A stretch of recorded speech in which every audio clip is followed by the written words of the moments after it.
Hello and welcome to the Gaggle Wobble Challenge, and if necessary, destroy media narratives. I'm George Szamuely. With me today, of course, is co-founder of the Gaggle, Peter Lavelle. So, Peter, we're at the end of a tumultuous week. We had big diplomatic moves from Washington. We had a phone call from President Trump to Putin. They spoke for about an hour and a half, a very warm conversation. And as Trump said, and I think the Russians confirm, they're planning to hold a one-to-one meeting. Trump suggested it's going to be in Saudi Arabia. And we read a few days later, we had a phone conversation between Secretary of State Marco Rubio and Foreign Minister Sergei Lavrov, in which the American readout was quite terse. The Russian readout was quite detailed and suggested that they were discussing the removal of one-sided obstacles to economic relations, trade, and so on, which suggested that the Americans were suggesting lifting sanctions and resolving disputes over embassies and consulates. That's a very sore point with the Russians because we go all the way back to 2016 when the outgoing Obama administration seized Russian diplomatic compounds, and then during the Trump term, they closed down Russian consulates. So clearly, that's up for discussion. And we have to point out is that this was a result of the hoax called Russiagate. Yes, exactly. So it was baseless. Mhm. These charges, claims, accusations. We know now it was a complete fraud, and the Russians are saying, "Yeah, we knew that all along, but you took our consulate and our buildings. Okay, they were sacrosanct under international law. Right. Hint, hint, everybody." That's right. That's right. So that's up for discussion, and now we're told that there's going to be a high-level meeting, a bilateral high-level meeting in Saudi Arabia between the Russian team and the American team. So the American team is going to be, high level. It's going to be Marco Rubio will be present. I think Steve Witkoff will be there. So this is obviously big moves ahead. So we can talk about that a little later. What I think has been quite interesting has been the ridiculous, ludicrous meltdown in Europe at being ignored, and and the demands issued by Kaja Kallas, naturally, she's the foreign minister of the EU, demanding that Europeans need to be at the negotiating table. Okay. Um, Okay. Why? exactly, and to which Viktor Orban sent out a tweet saying, "You can't just demand to be at the negotiating table. You kind of have to deserve your place at the negotiating table. And if you've been, waging war, provoking war for 3 years, you don't get a seat at the negotiating table." I had a short stint in finance, and there was one phrase I learned that I use all of the time. I think it tells you everything. Add value. Yeah. How does this deal add value? Right. Okay, to the company, to the shareholder, to the owner, to the consumer. How does it add value? It's a Yeah. good phrase, Yeah. okay? And Absolutely. that's what I would say. How would you add value? Right. Right. Because you have shown yourselves, all of you, the lot of you, Right. you have one gear, war, Right. diplomacy, negotiate. This is not part of your lexicon. No. This is not part of your vocabulary. So how did you deserve a seat at the table? Right. Okay, Exactly. you've shown yourselves to be vassals, slavishly, Right. damaging your own economies, damaging your own political system and democracy in the process. How did you earn a seat at the table? Right. Absolutely. Absolutely. You can't, because even as she was speaking, she was demanding that we send more and more and more arms to Ukraine to put Ukraine in the strongest possible position at I've the been hearing this negotiating for table. 2 years, George. Exactly, you've been repeating the same mantra. It's not getting you anywhere. And so what's the point of having you at the negotiating table? You're just going to repeat this. This policy has been pursued now for 3 years, and he has failed. And now you're just, oh no, we got to just do it. We got to put Ukraine into the strongest possible position of the negotiations, and that's the mantra in Europe. So there were two notable speeches in Munich. Well, the first one was just before the Munich conference by Pete Hegseth in Brussels during the contact group, Ukraine contact group, during which he said that the final outcome will mean Ukraine doesn't go back to the pre-2014 borders, and that Ukraine's membership of NATO will also not be a part of the final outcome of the negotiations. And then said that if Europeans want to be a part of the peacekeeping force, which is, again, a very strange concept, how are they going to be a peacekeeping force if they're basically in the business of training, aligning themselves with Ukraine? That's not the function of a peacekeeping force.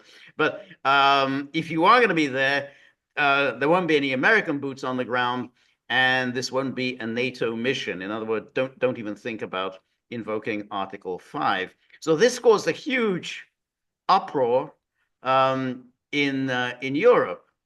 And what I find hilarious about all of this is that there's outrage that he took NATO off the bargaining table, because haven't we been told all this time there was never any serious plan to put Ukraine into NATO? No, that was all a figment of the Russians' imagination. They made this up. No one was serious about getting Ukraine into NATO. Heaven forbid. And so why are you so upset then when he said that that's not going to be a part of the outcome? Meanwhile, after the illegal overthrow of a democratically elected government in February 2014, Ukraine started being NATOized. Okay. That's how we got the conflict 10 years later.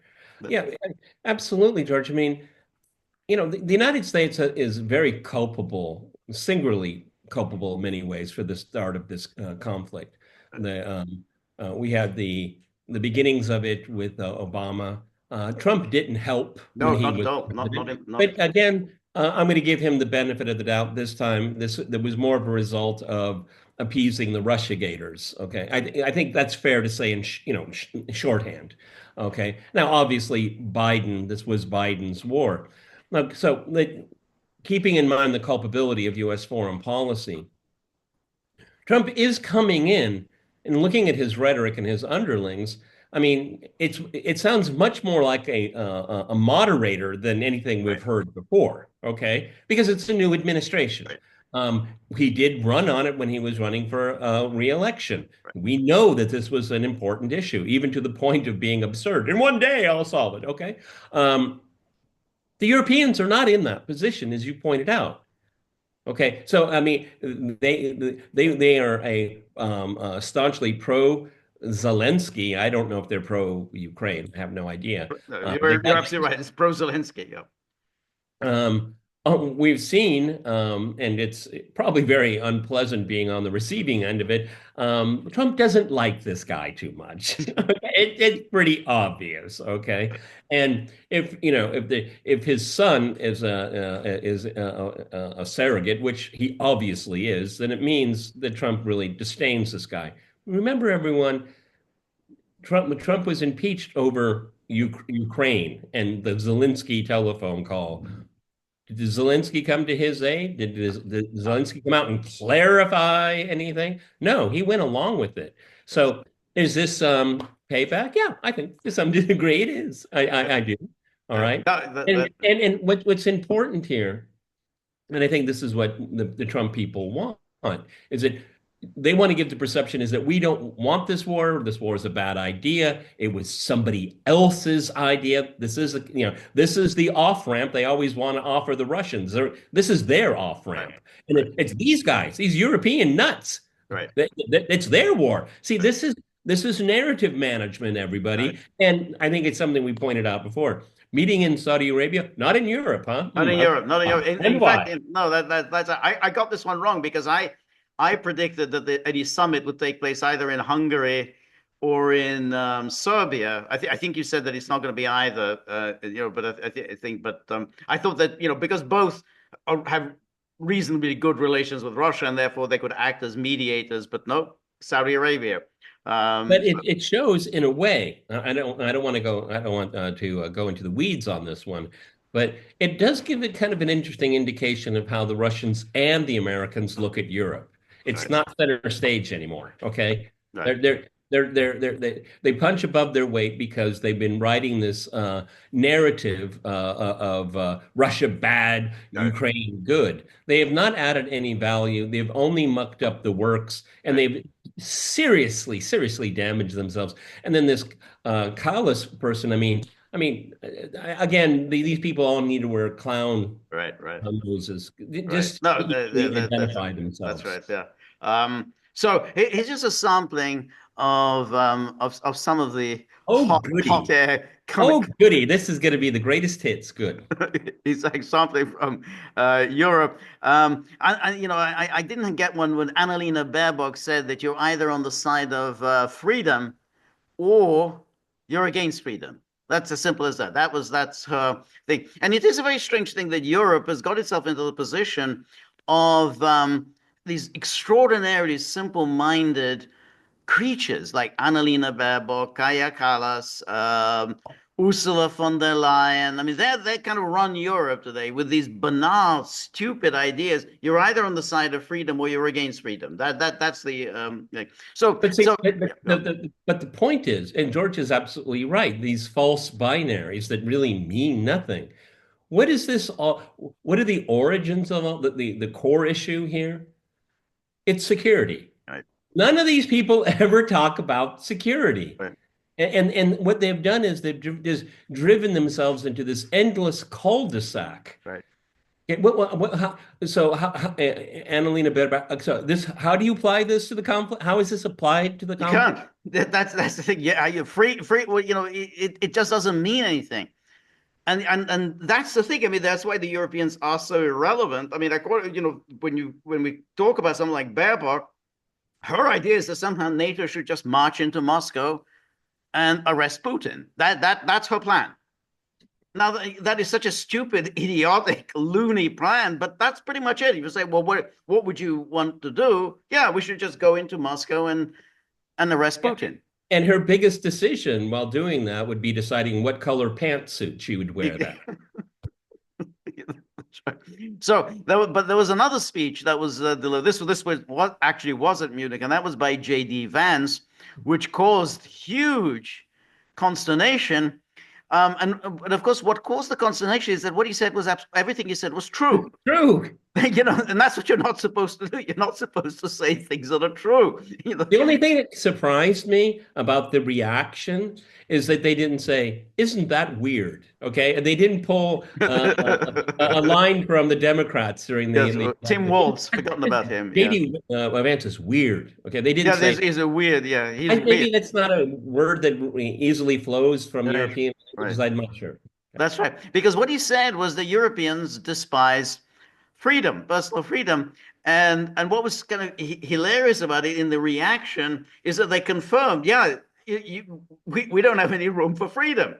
And we can see this in the response of our friend Sergeant Schultz, who said German Chancellor rebukes Vance for supporting party that downplays Nazis.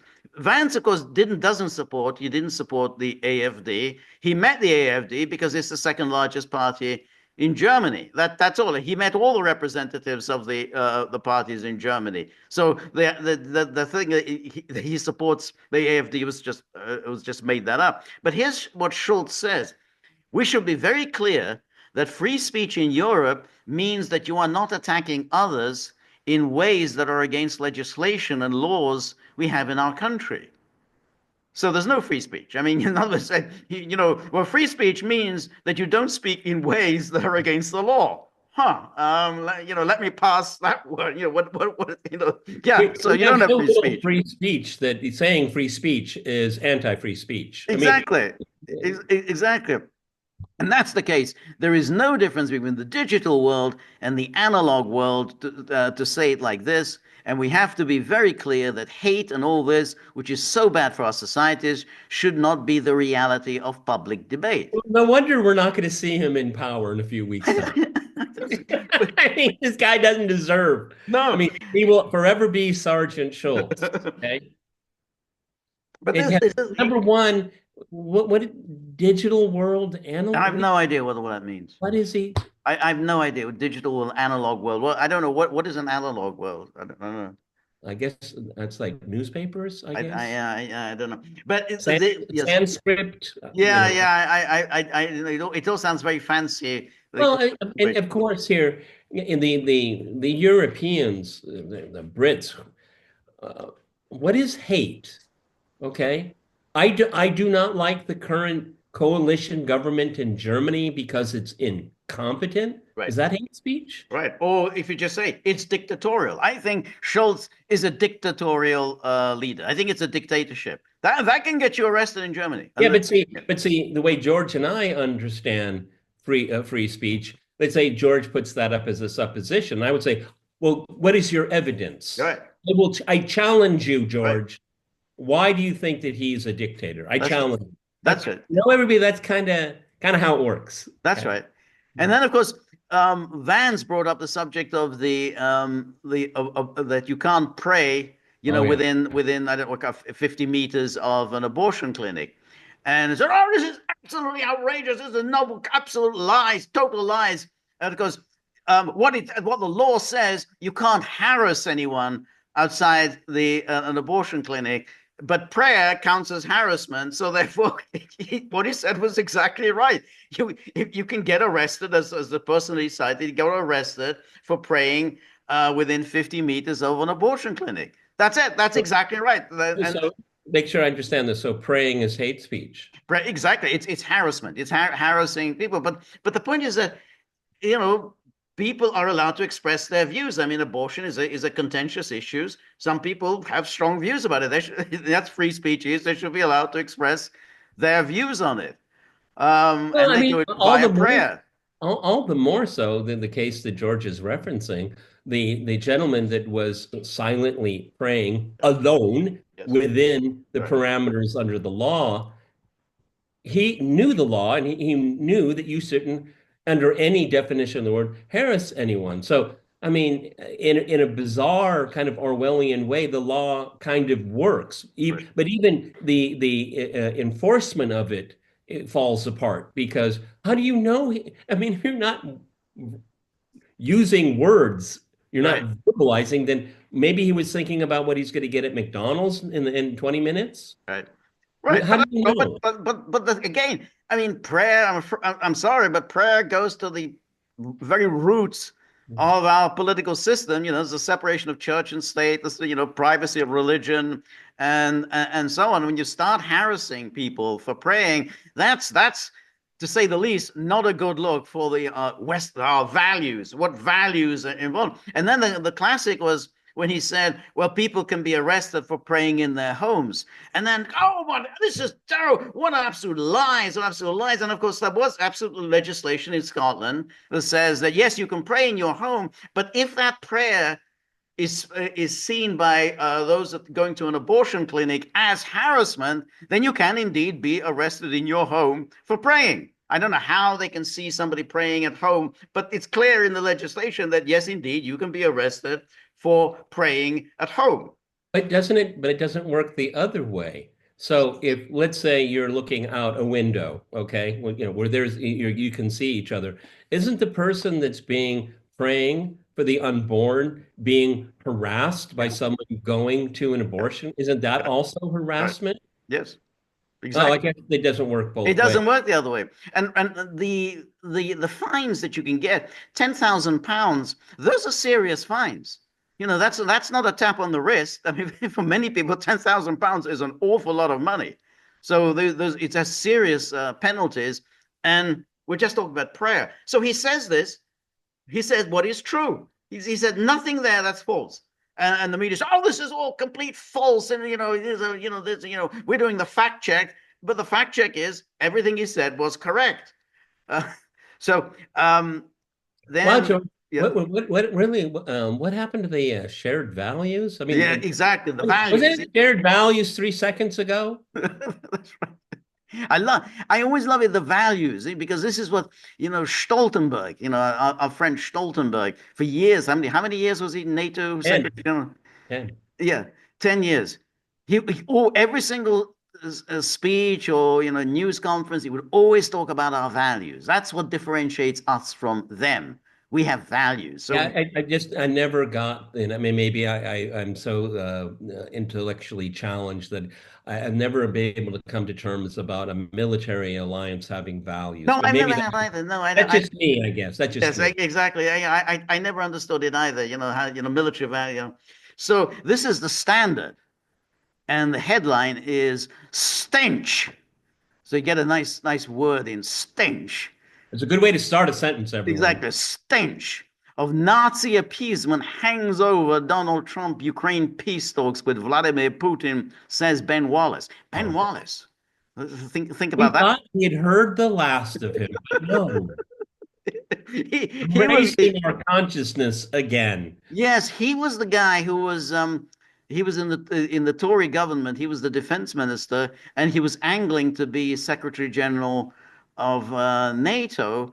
And then I think for some reason the Biden people didn't want him. They vetoed him, and in a huff, he decided to leave politics. That Dutch guy got the The job. Dutch guy got the job, yeah. Um, and so says that. Then it goes on. Former Okay, I defense mean, secretary. I just for this a question of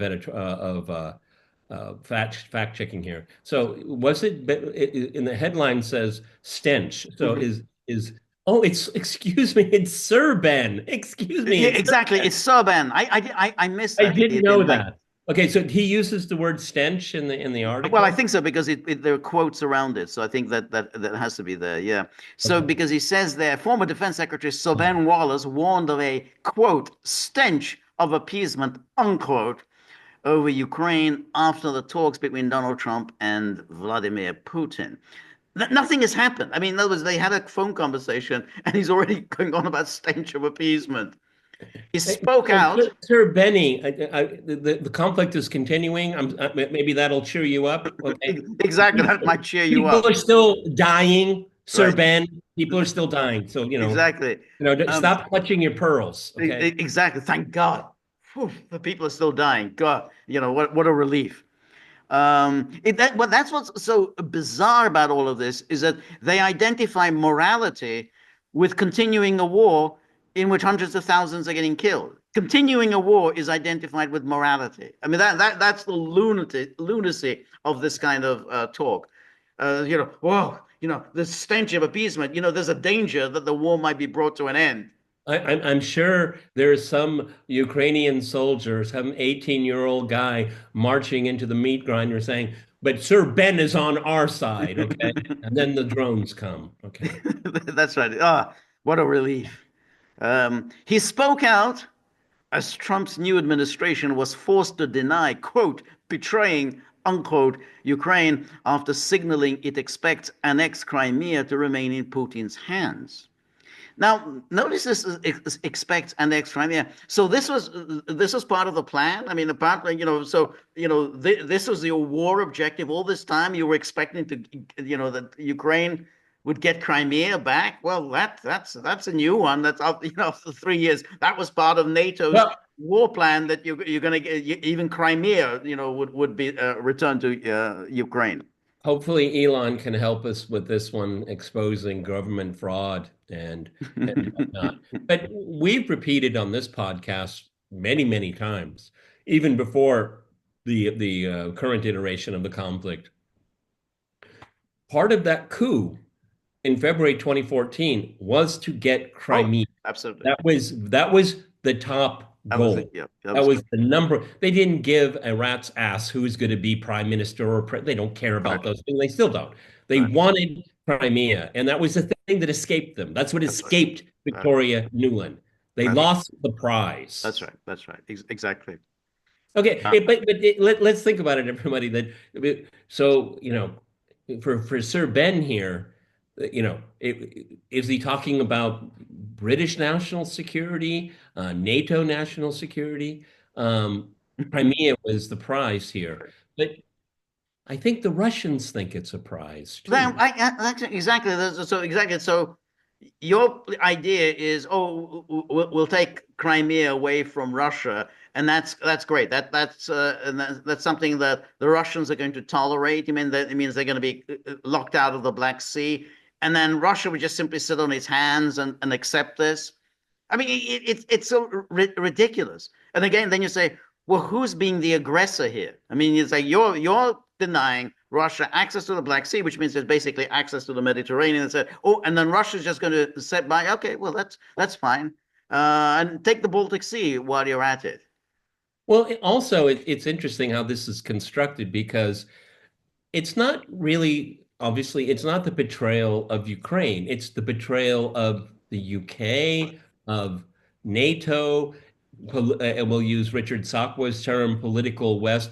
That's ours. It's very much attuned what we heard, those Arabs, they got our oil under Right, their ground. Okay, right, that's ours. What are right, they doing with it? right, Okay, the right. same kind of neo-colonial mindset. Ownership of whoever. It's not important that Ukraine has Crimea. It's important that the Russians don't That's have it. right. That's right. That's right. Yeah, no, that's right. But it's also this awful, insufferable Western kind of moralism about betrayal. We're betraying. You know, ever since I mean, I remember back in the 90s.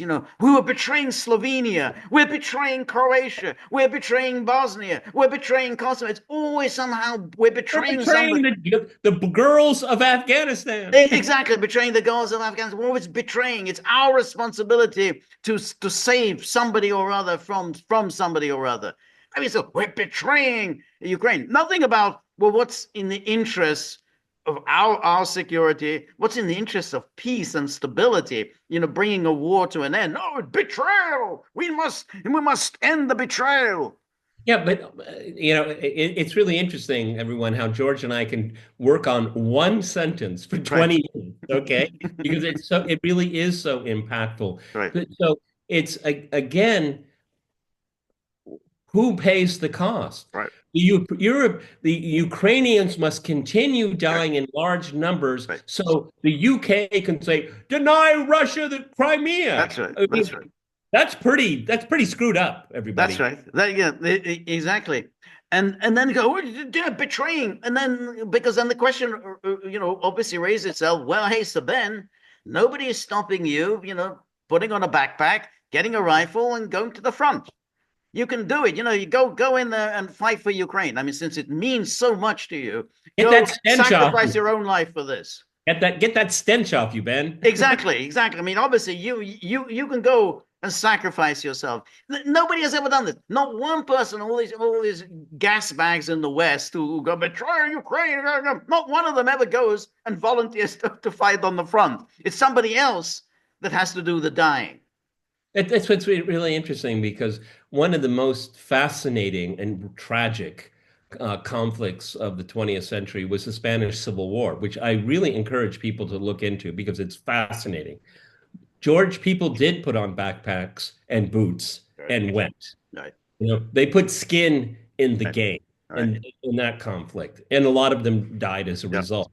But gas bag is absolutely right. These heartless gas bags, okay? Ukraine must suffer more, that's right. sacrifice more young men so That's we can determine the fate of Crimea.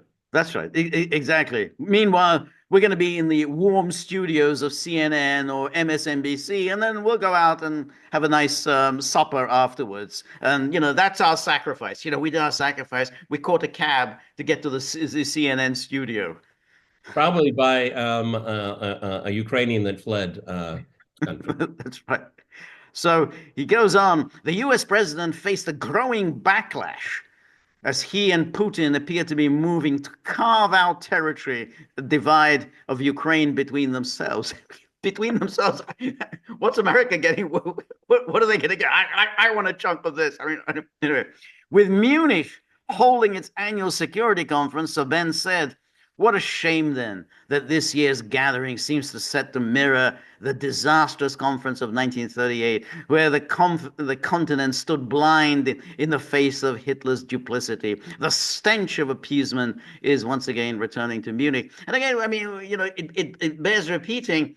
At Munich, first of all, Britain and France said we don't want to go to war. 20 years after the Great War, we don't want another war in the European continent, which is exactly what leaders should do. Second of all, it's Czechoslovakia that decided that it wasn't going to resist. I mean, it was Czechoslovakia's. Chamberlain had no power to give anything to anyone. I mean, he didn't have, he didn't have it in his power to give Czechoslovakia to Hitler. I mean, he didn't want a war. He thought that we could just simply work something out where, I mean, Czechoslovakia was an artificial creation. It's not like it's been there for centuries and it's sacrosanct. It's only been there 20 years. It obviously wasn't a successful a government, a lot of discontented minorities. And so they went the extra mile to see what you can do to avoid a war. That's what leaders should do. But the idea that it was a shameful, what would have happened if war had taken place in 1938? Exactly the same thing has happened when the war took place in 1939. Hitler would have overwhelmed Czechoslovakia just like he overwhelmed Poland, and no one would have done anything. But the whole thing, this mythology of the stench of Munich, what would you have done? You weren't in any position. Britain wasn't in any position to wage any war against Germany. And again, Munich it's so convoluted right now. It's just a bumper sticker. But George is right. Chamberlain wanted to avoid going to war with Germany. Well, what's Czechoslovakia to me? Okay, Right. Yeah. I need to stay out of this war. As a matter of fact, it's extremely well documented, is that the British government was made aware that they have war is coming. They have about 10 years to be prepared. They weren't prepared enough. This is Right. one of the reasons why they had to do it. Okay, this Chamberlain is one of the most Yeah. misunderstood characters in the Definitely. 20th century. Okay, Right. Right. and the conclusions that are drawn today are completely erroneous. Right. Okay, so Ben, again, you know, Right. you're justifying keeping a war going on that Right. never should have happened. That's right. Exactly. This is ridiculous moralizing. Oh, Munich. And then he goes on. After Chamberlain returned to Britain in 1930, having signed an agreement with Adolf Hitler, he proclaimed peace for our time. He said, I believe this is peace for our time. He was expressing a hope. He said, I believe. He thought that this would be at least buy some time. That's all you're doing. You're trying to buy some time. I mean, 20 years since the armistice. So that was just like, what was 20 years ago? This is 2025. That's 2005. So that's at the time of the Iraq War. 20 years is nothing. And that was, that was 20 years since the end of the Great War, the war to end And all wars. and 20 years is nothing compared when you take in mind how traumatized all of Europe was because Right. of that war. And Europe has been traumatized ever since Of course, that. exactly. It has been. It has been. It was so devastating. And there's been no real recovery since then. Winston Churchill then rebutted that you were given the choice between war and dishonor. You chose dishonor and you will have war. The same fate awaits the West, whether in the Taiwan Strait, Iran, or elsewhere in Europe, if it fails to stand strong now. I'm always puzzled by this argument. I mean, why does anything that happens in Ukraine have anything to do with Iran? I mean, where does it go for Iran? What's this got to do with Taiwan? I mean, apart from anything else, Taiwan is a part of China. I mean, the people keep talking about Taiwan, Taiwan, Taiwan. Taiwan has been accepted as part of China since 1970, the Shanghai Communique. So why is Taiwan constantly being brought up in this against somehow this is Well, Chinese aggression? This is sovereign Chinese territory. and Ben, so us, somebody needs to go to war because of you're concerned over Taiwan. Are you the arbiter of the universe? This cretin here. This is amazing how the West became the party of war. Yeah, Okay, we yeah, must be everywhere all the time, that's right. enforcing our values or something That's like. right. Exactly. I I mean, read, what yeah, what about? Hmm.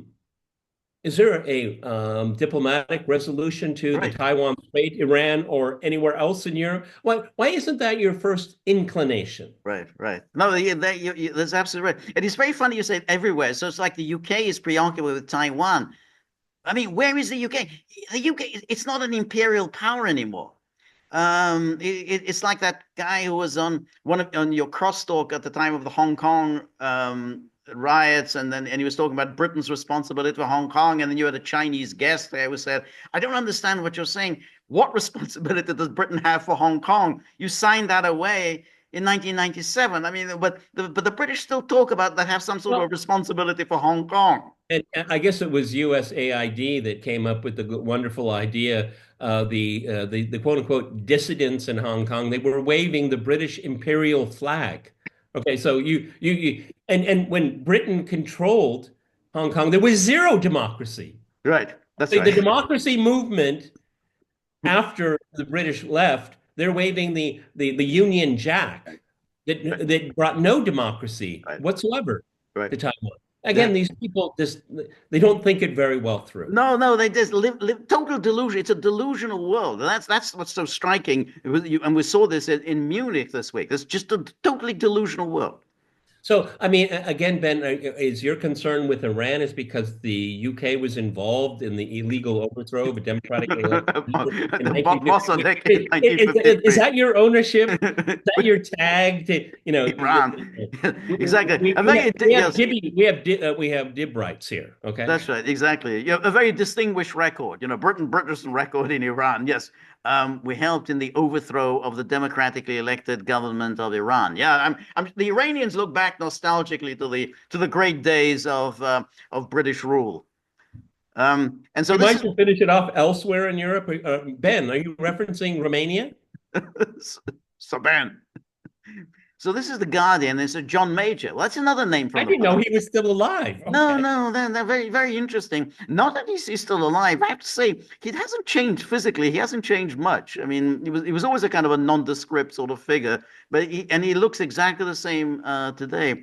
But John Major, the former UK Prime Minister, he was Prime Minister for I think 7 years, quite a long stint. By today's standard, that's a long stint. And Um, everyone he made no impression. none exactly. People have forgotten the Major because he was there at the start of the war in Yugoslavia, and he was typically disastrous there. John Major accuses U.S. of quote cuddling unquote up to Putin as he condemns J.D. Vance's Munich speech. Cuddling up to Putin. And then Major says Is it? democracy. Yep. I'm sorry. Is that juxtaposed to the NATO cuddling Zelensky? I'm sorry, I said it, and I can't unsay it now. But I mean, cuddling Zelensky is not a thought that I think we should carry No, through. I don't think so. Yeah, I mean, I remember, I seem to remember photographs of Macron literally Well, he cuddling. does that to all men. He's Yes, he's he he's a clings cuddler. a lot. He's a handsy. He's a Yes, handsy guy. but with Oh, you know that tomorrow we're going to be talking about it because I think we're going to get the time right. They're having an emergency defense emergency meeting. meeting. Yeah, Oh, good. And I saw this picture of Macron in one of my Telegram channels, and he's like this, looking very distraught. And I wanted to put a caption and put it on Twitter, just but what will I wear? and Keir Starmer has said he will be in attendance. So Georgia Okay, I Maloney. mean, as the lights are going out all across Britain, we know where the British Prime Minister is going to be. Okay, good. It's very interesting. I mean, Georgia Maloney will be there, and I forgot to mention that she, the Italian president, designated Russia as the Third Reich. He called it the Third Reich. And naturally, the Russians, they weren't happy with this comparison, and they made their feelings plain. To which Georgia Maloney said that the Russians have insulted the Italian nation as a whole by disparaging Italy's president. I really didn't know that if you attack a country's president, you're disparaging the nation as a whole. I mean, that's a new one. But that's the Giorgio Meloni saying. Well, How dare the Russians? I mean, it was the Italian president who likened Russia to the Third Reich, and now apparently the Russians had disparaged the Italian nation as a whole. well, number one, nobody knows who the Italian No, president is. I've forgotten his name. No one cares No, either. Okay. I'm sure it's, some nice digs, but I think Italy, calling a country the Third Reich is a bit rich. Okay. I mean, the Russians didn't hit back. Well, maybe you've got a little bit of a Mussolini problem here. They right, didn't. They didn't. No, right, no, no, because it was left on the most appropriate plane of our time is that you don't like our speech. Too right, bad. Okay. right. Get used to it. You know what? We get an earful from you folks 24/7. So why don't you kind of man up a bit? Right. But it's also very strange because, Italy had been an ally of the Third Reich's, and Italy had taken part in the Third Reich's invasion of the Soviet Union. I mean, it didn't fight particularly Yeah, well. it didn't acquit itself well. It didn't Let's put acquit it that itself way. well. I think the only thing that gives the Italians a little bit of let's say comfort is that the Romanians did worse. Yes, that's right. And the Hungarians didn't do well, although like the Hungarians suffered severe, heavy losses. Um, but it does seem strange that a country that was an ally of the Third Reich should call somebody else the Third Reich. Well, And the then she point took is, umbrage at the Russian attack. here, everybody, if you live in a historic glass house, don't throw rocks. Okay. Exactly, exactly. Okay. Yeah, exactly. So, democracy across the globe, is under threat from the retreat of Donald Trump's America into isolationism. And why are we listening to John Major? Everybody gets to get on the platform, and it's But I mean, I'm just saying that, again, when he was prime minister, a second tier power, okay, a third tier military. And right, what they traffic in is clandestine operations and right. USAID stuff. They're, Yeah, they're good at that. I give they're them very good credit. at that. Very good at But that. I mean, why are we listening to John Major? Right, right. Yes. That's right, but that everybody gets a say now, and particularly the British. I mean, the British have become quite rabid when it comes to Russia. That itself is an interesting question, which we should perhaps explore one day, why that's come about, because that wasn't the Britain from 1945 through till about 1990. The British were kind of very sober, reasonable, from all of them, from Clement Attlee through to Margaret Thatcher. They were quite sober when it came to the Soviet Union. This complete obsessive hatred for the Russians. This is kind of an interesting how that came about.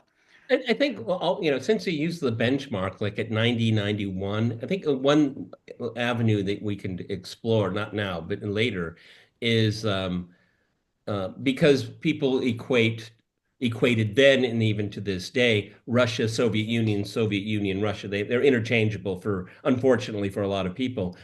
So the Soviet Union slash Russia was defeated. Now, why don't they act that way? Right, We won. We won the Cold War. Why are you doing right, this? I right. think that's part of it. That's part of it. Because I think during the same period from 1990, 1991, Britain is like, it's punching along the same line as like Poland and Nepal right, and right, Guatemala.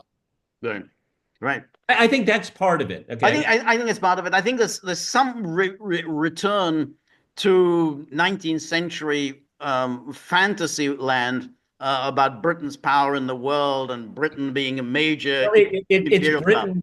It's Britain with the American, as if Britain has some kind of say over the American empire. Right, exactly. Somehow, we're back to the great game. We're back to fighting over the Black Sea. We're back to, pushing Russia out of, cease that they're threatening our colonial possessions. It's like they've reverted back to that line of thinking.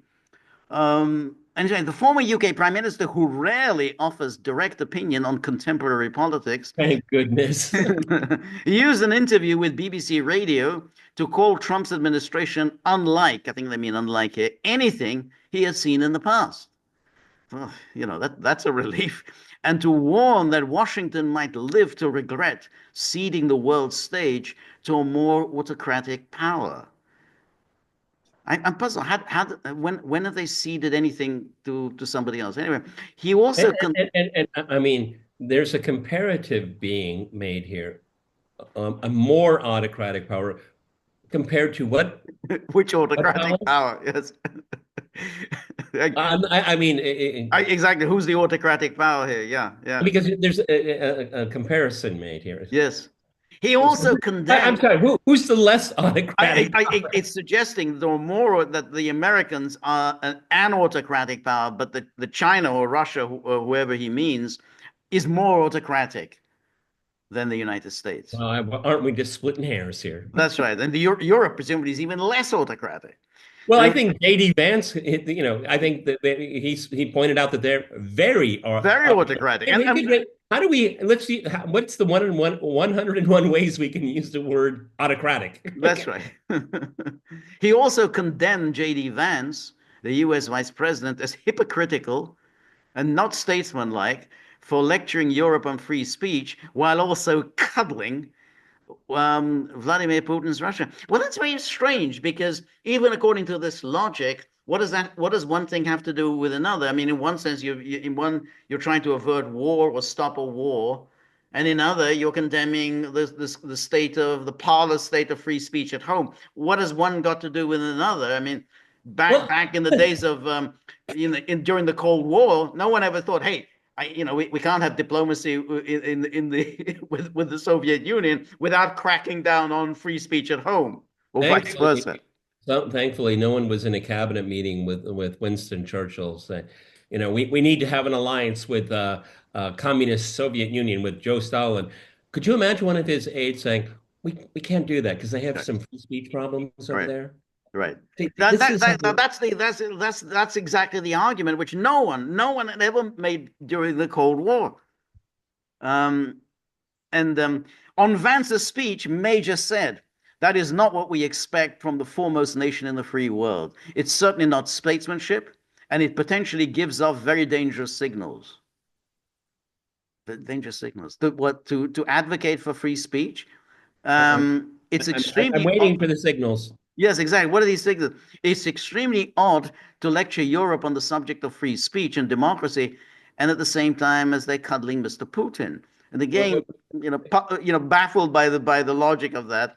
In Mr. Putin's Russia, people who disagree with him disappear or die or flee the country, or on the statistically unlikely level, fall out of high windows somewhere in Moscow.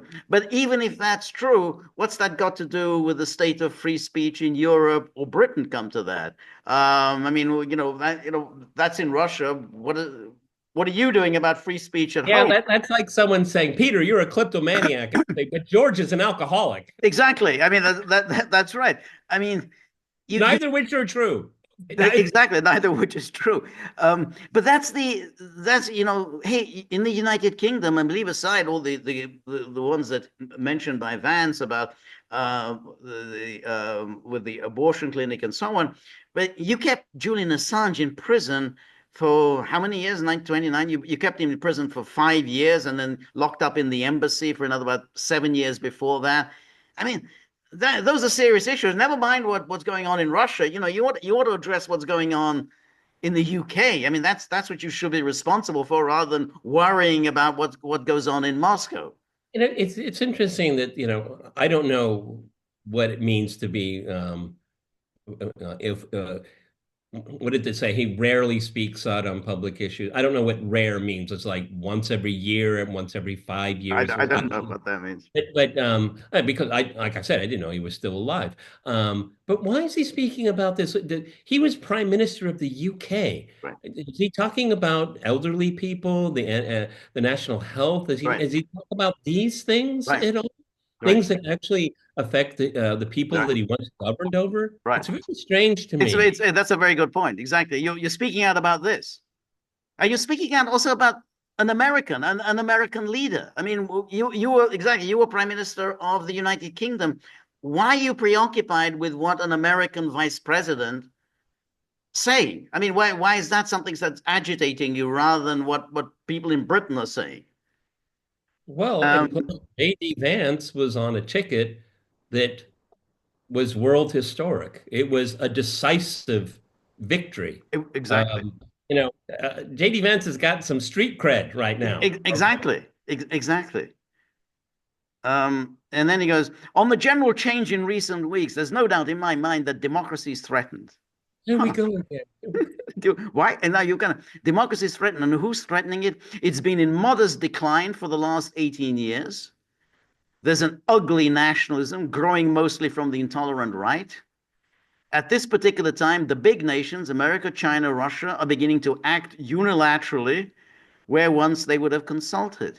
That is so stupid. That is such a dumb thing to say, because why would they have consulted? I mean this is what the British always say, these stupid things that well, somehow they would have consulted. No, they wouldn't have consulted. They would have just simply done what they did. Why should they go? Oh, I bet I would have what the UK Prime Minister thinks. Why? When has that ever happened? When is any American president worried about what the UK Well, I Prime mean, Minister thinks?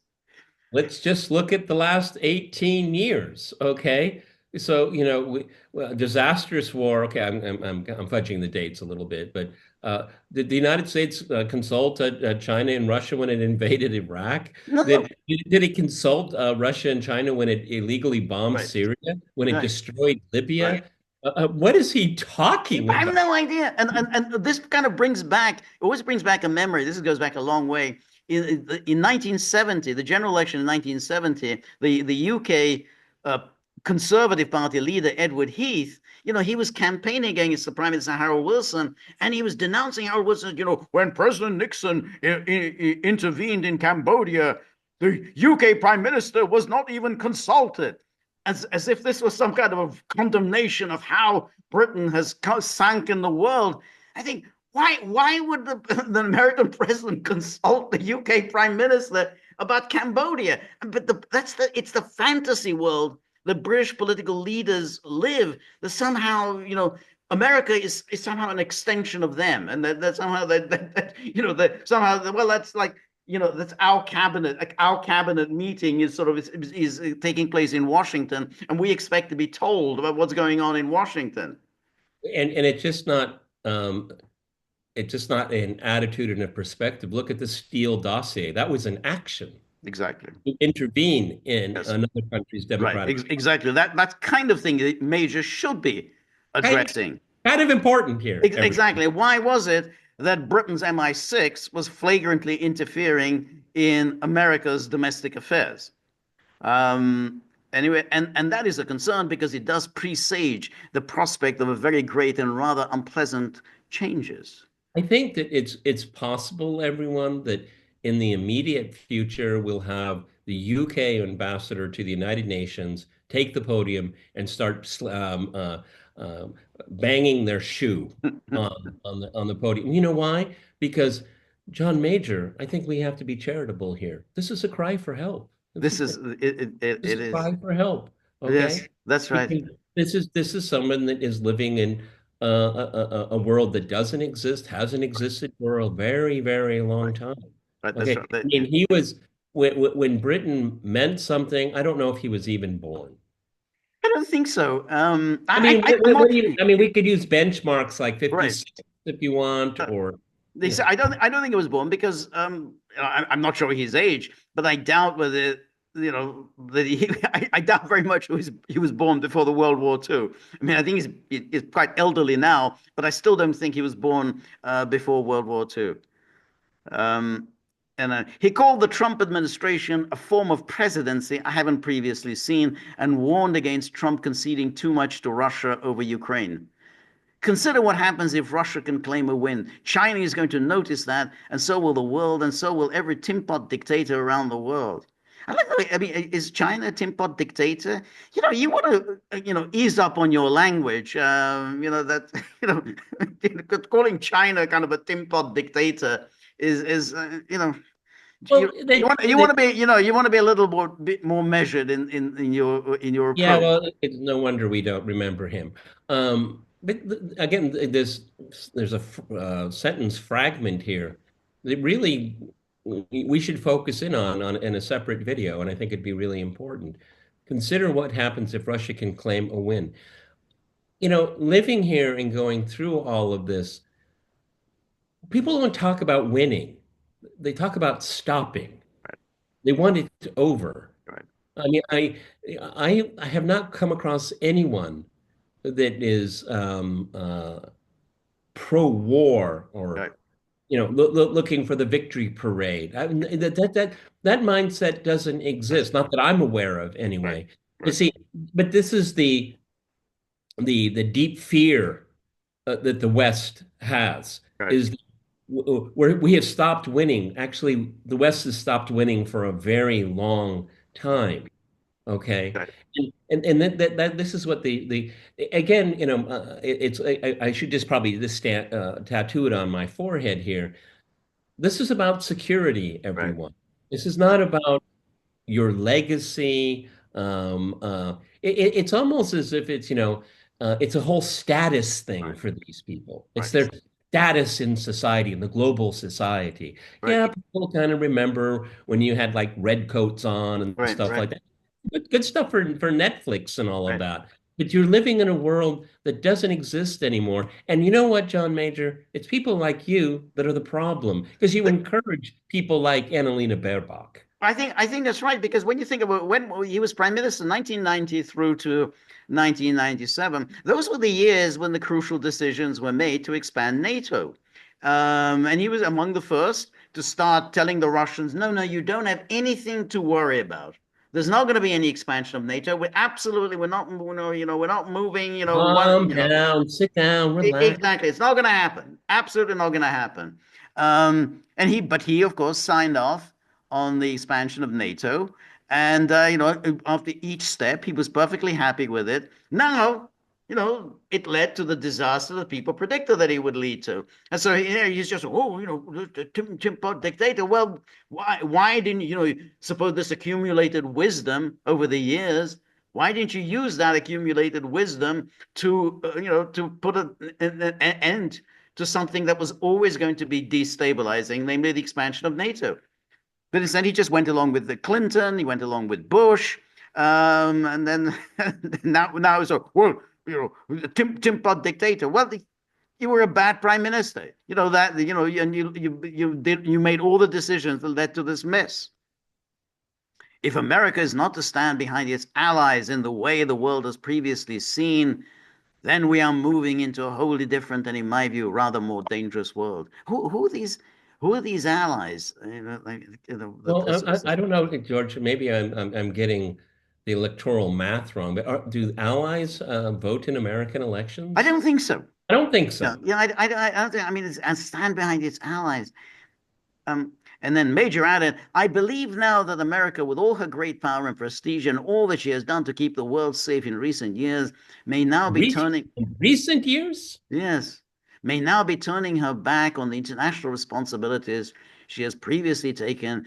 And if she does so, there's no other nation state that can replace them other than China. That is not something I think the West would certainly wish to see. And so if that happens, the world, including America, may regret what subsequently followed. What's strange about these things is that it's like cliche after cliche after cliche. I mean, we've heard these cliches many times before, and often by Europeans. Europeans are always, ever since I can remember, that they've always, and tearing their hair out and wringing their hands that we're going to be abandoned by the Americans. The Americans are going to abandon us. They're thinking about other things. They're not thinking about us. And this is a perpetual cry. I mean, this was in the 1970s, the 1960s, 1980s. The Americans are always preoccupied with something else and not with us.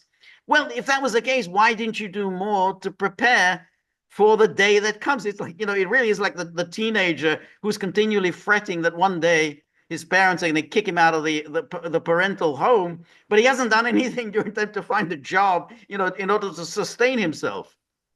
And also, it's becoming more and more arcane.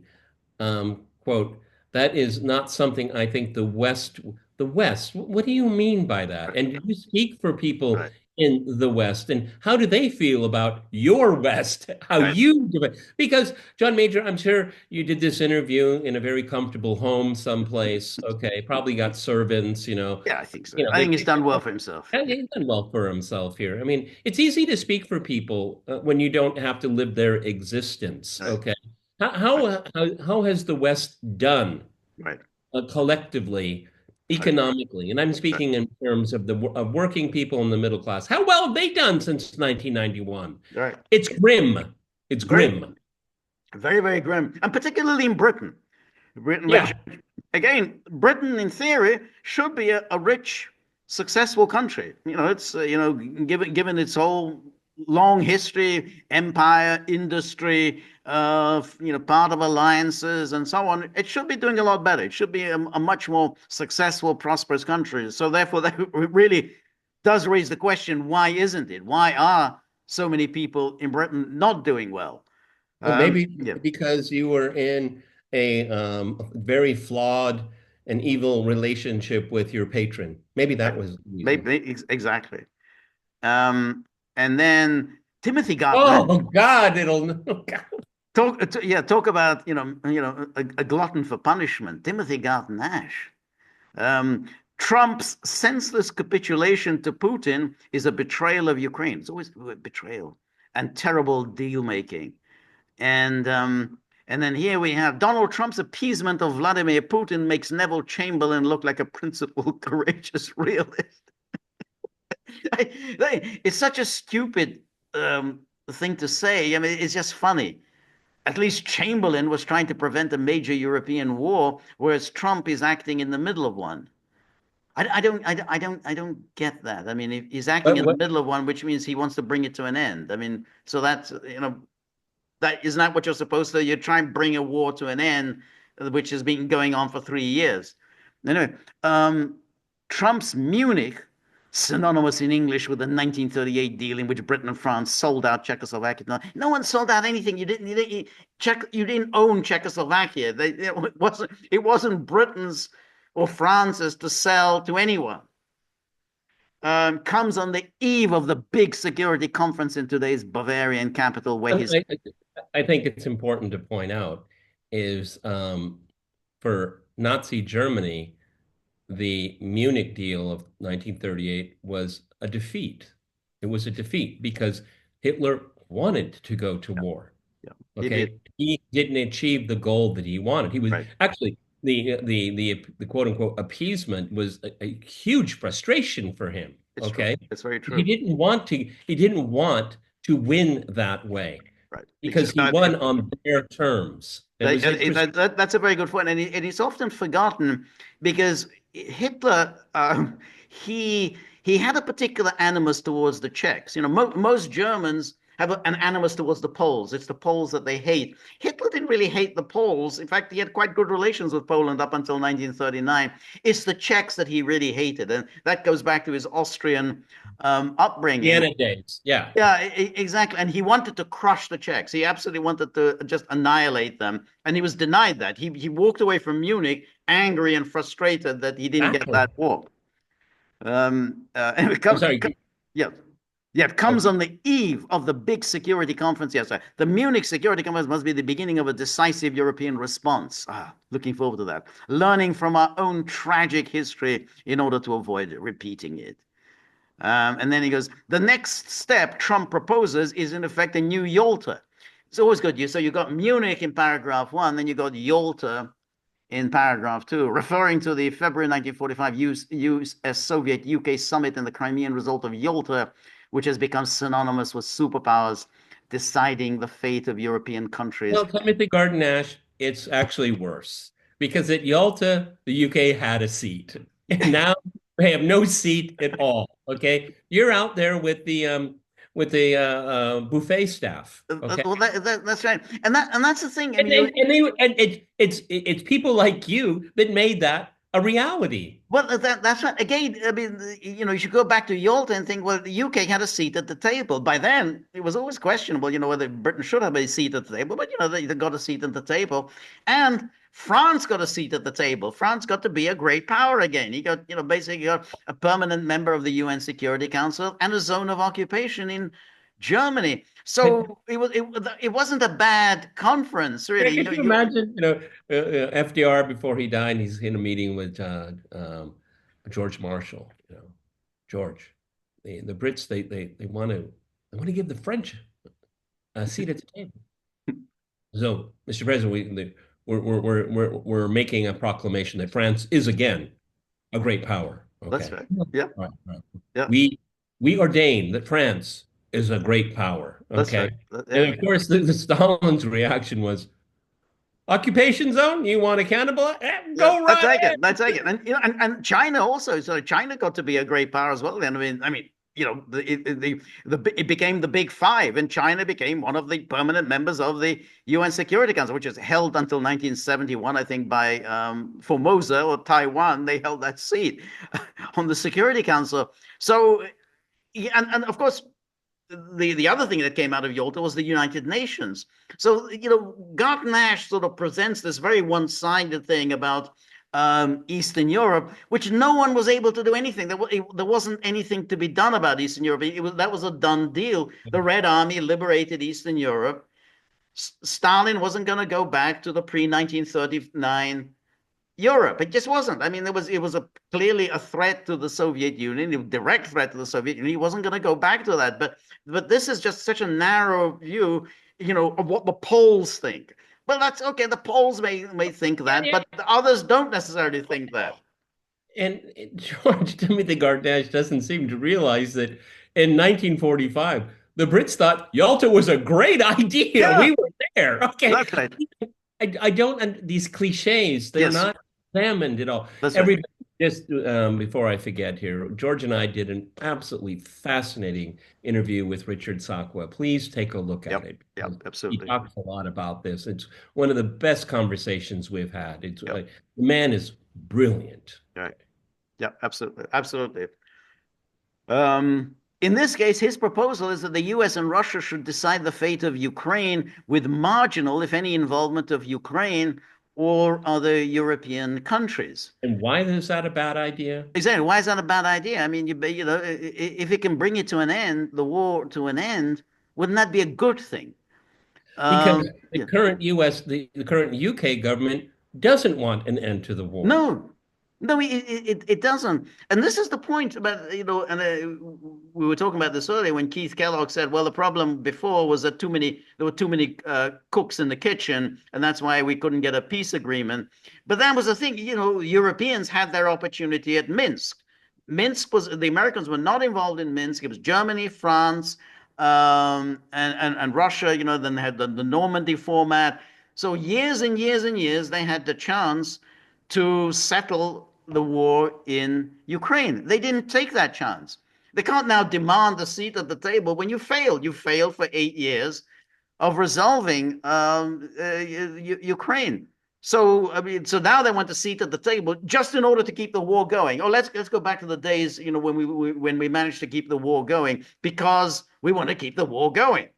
Well, there is a table that you can sit at, and it's called Reconstructing Ukraine. You can sit at that table, okay? Yeah. Um, um, and then, but this time, the occupants of the White House and the Kremlin should meet first in Saudi Arabia, then in their respective capitals, while it seems the actual Yalta in the Crimea is to be ceded to Russia. Oh no. But it's a part of Russia. I mean, it always has been. So it's ceded as if it doesn't belong to Russia. Anyway, for in the brave new world of Trump and Putin, might is right, and that is you groan when you read this. Might is right. When hasn't might been right?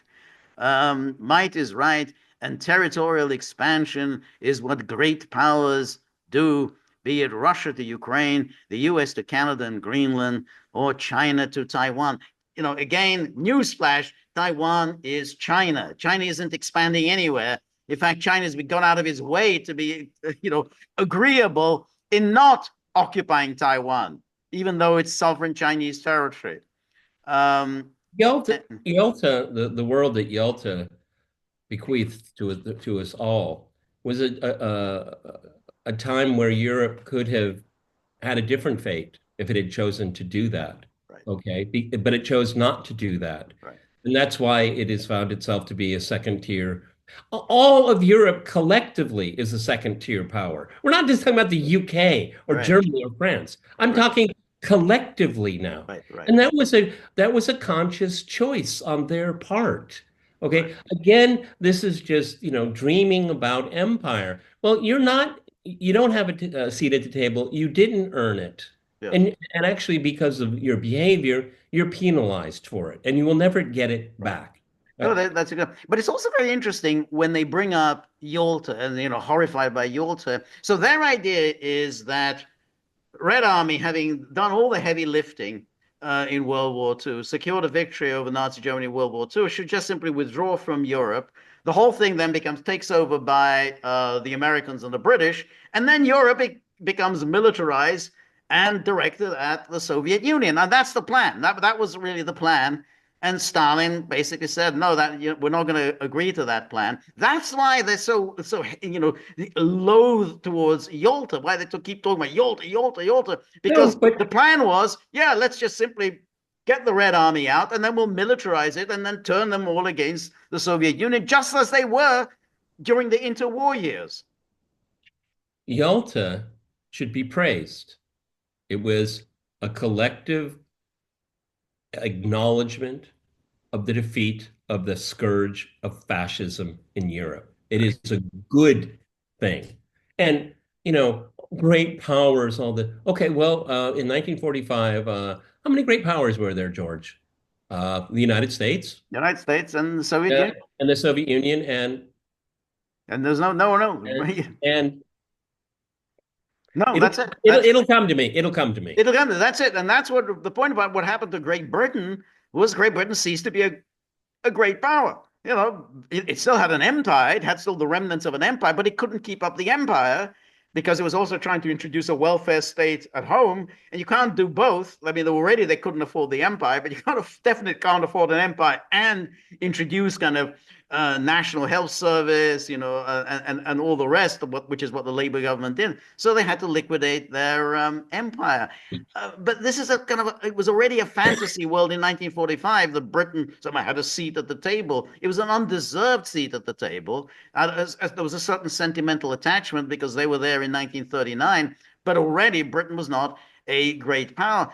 But the reason why Gart and Ash, they always talk about Yalta, is that somehow, Yalta recognized Soviet interests. That's it. That's what they're so angry about. It recognized Soviet interests. and that's and another demanded thing, security. Another thing, again, it's the whole neoliberal presentation of the 20th century and the Cold War. It defies historical realities. Right. See, Timothy Garton Ash, he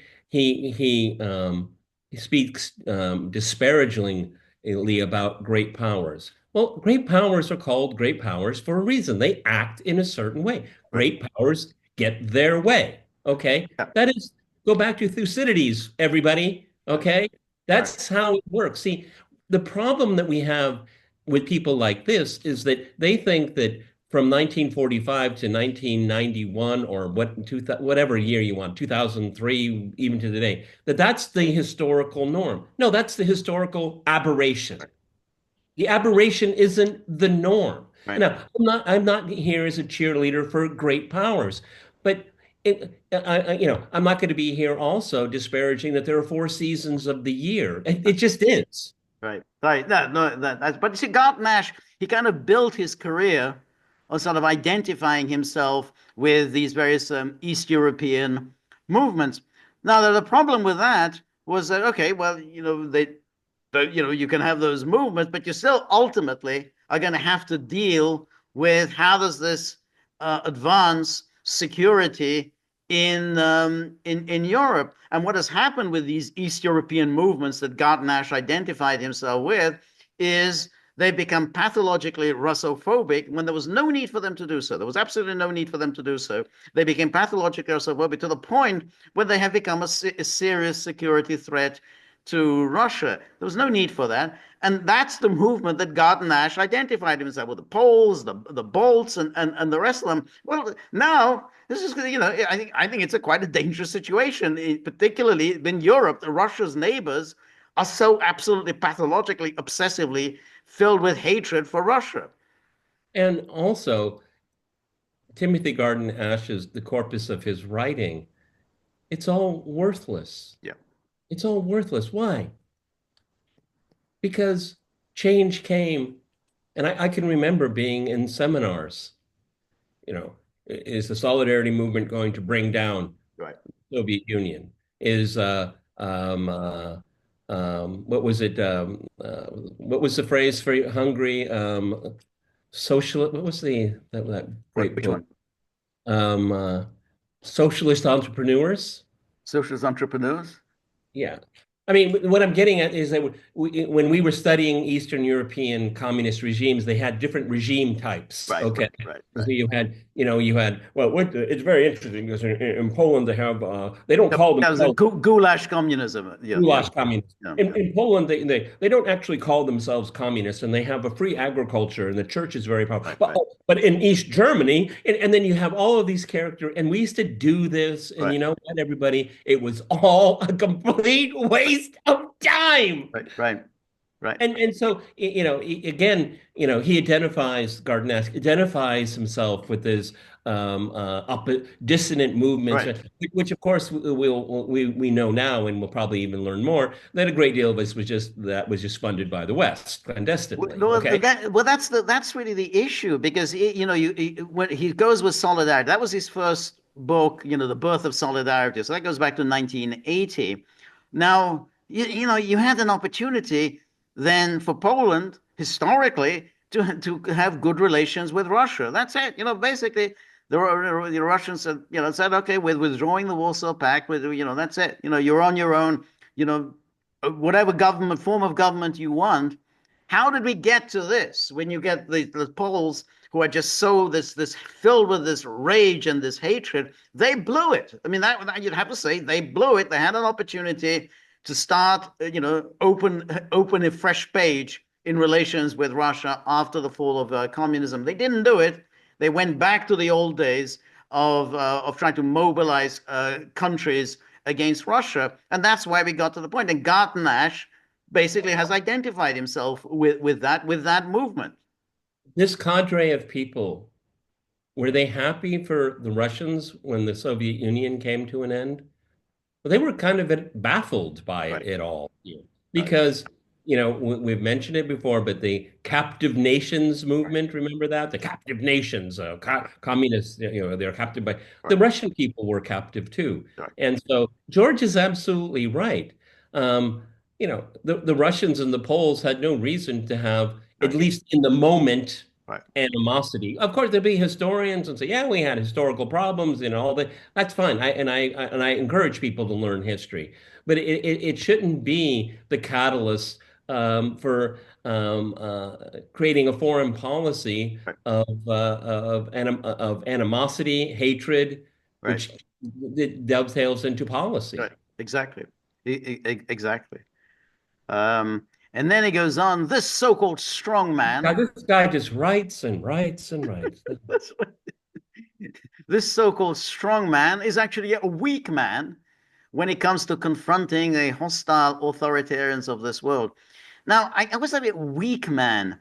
Now, if you're the president of the United States, now you think, well, probably it's not a great idea to get yourself into an armed confrontation with a nuclear superpower. I mean, that's one you would think part of your responsibility as a president of the United States is you want to keep your country out of a Yeah, nuclear confrontation. I mean, that just, you it you goes two with guys. the office.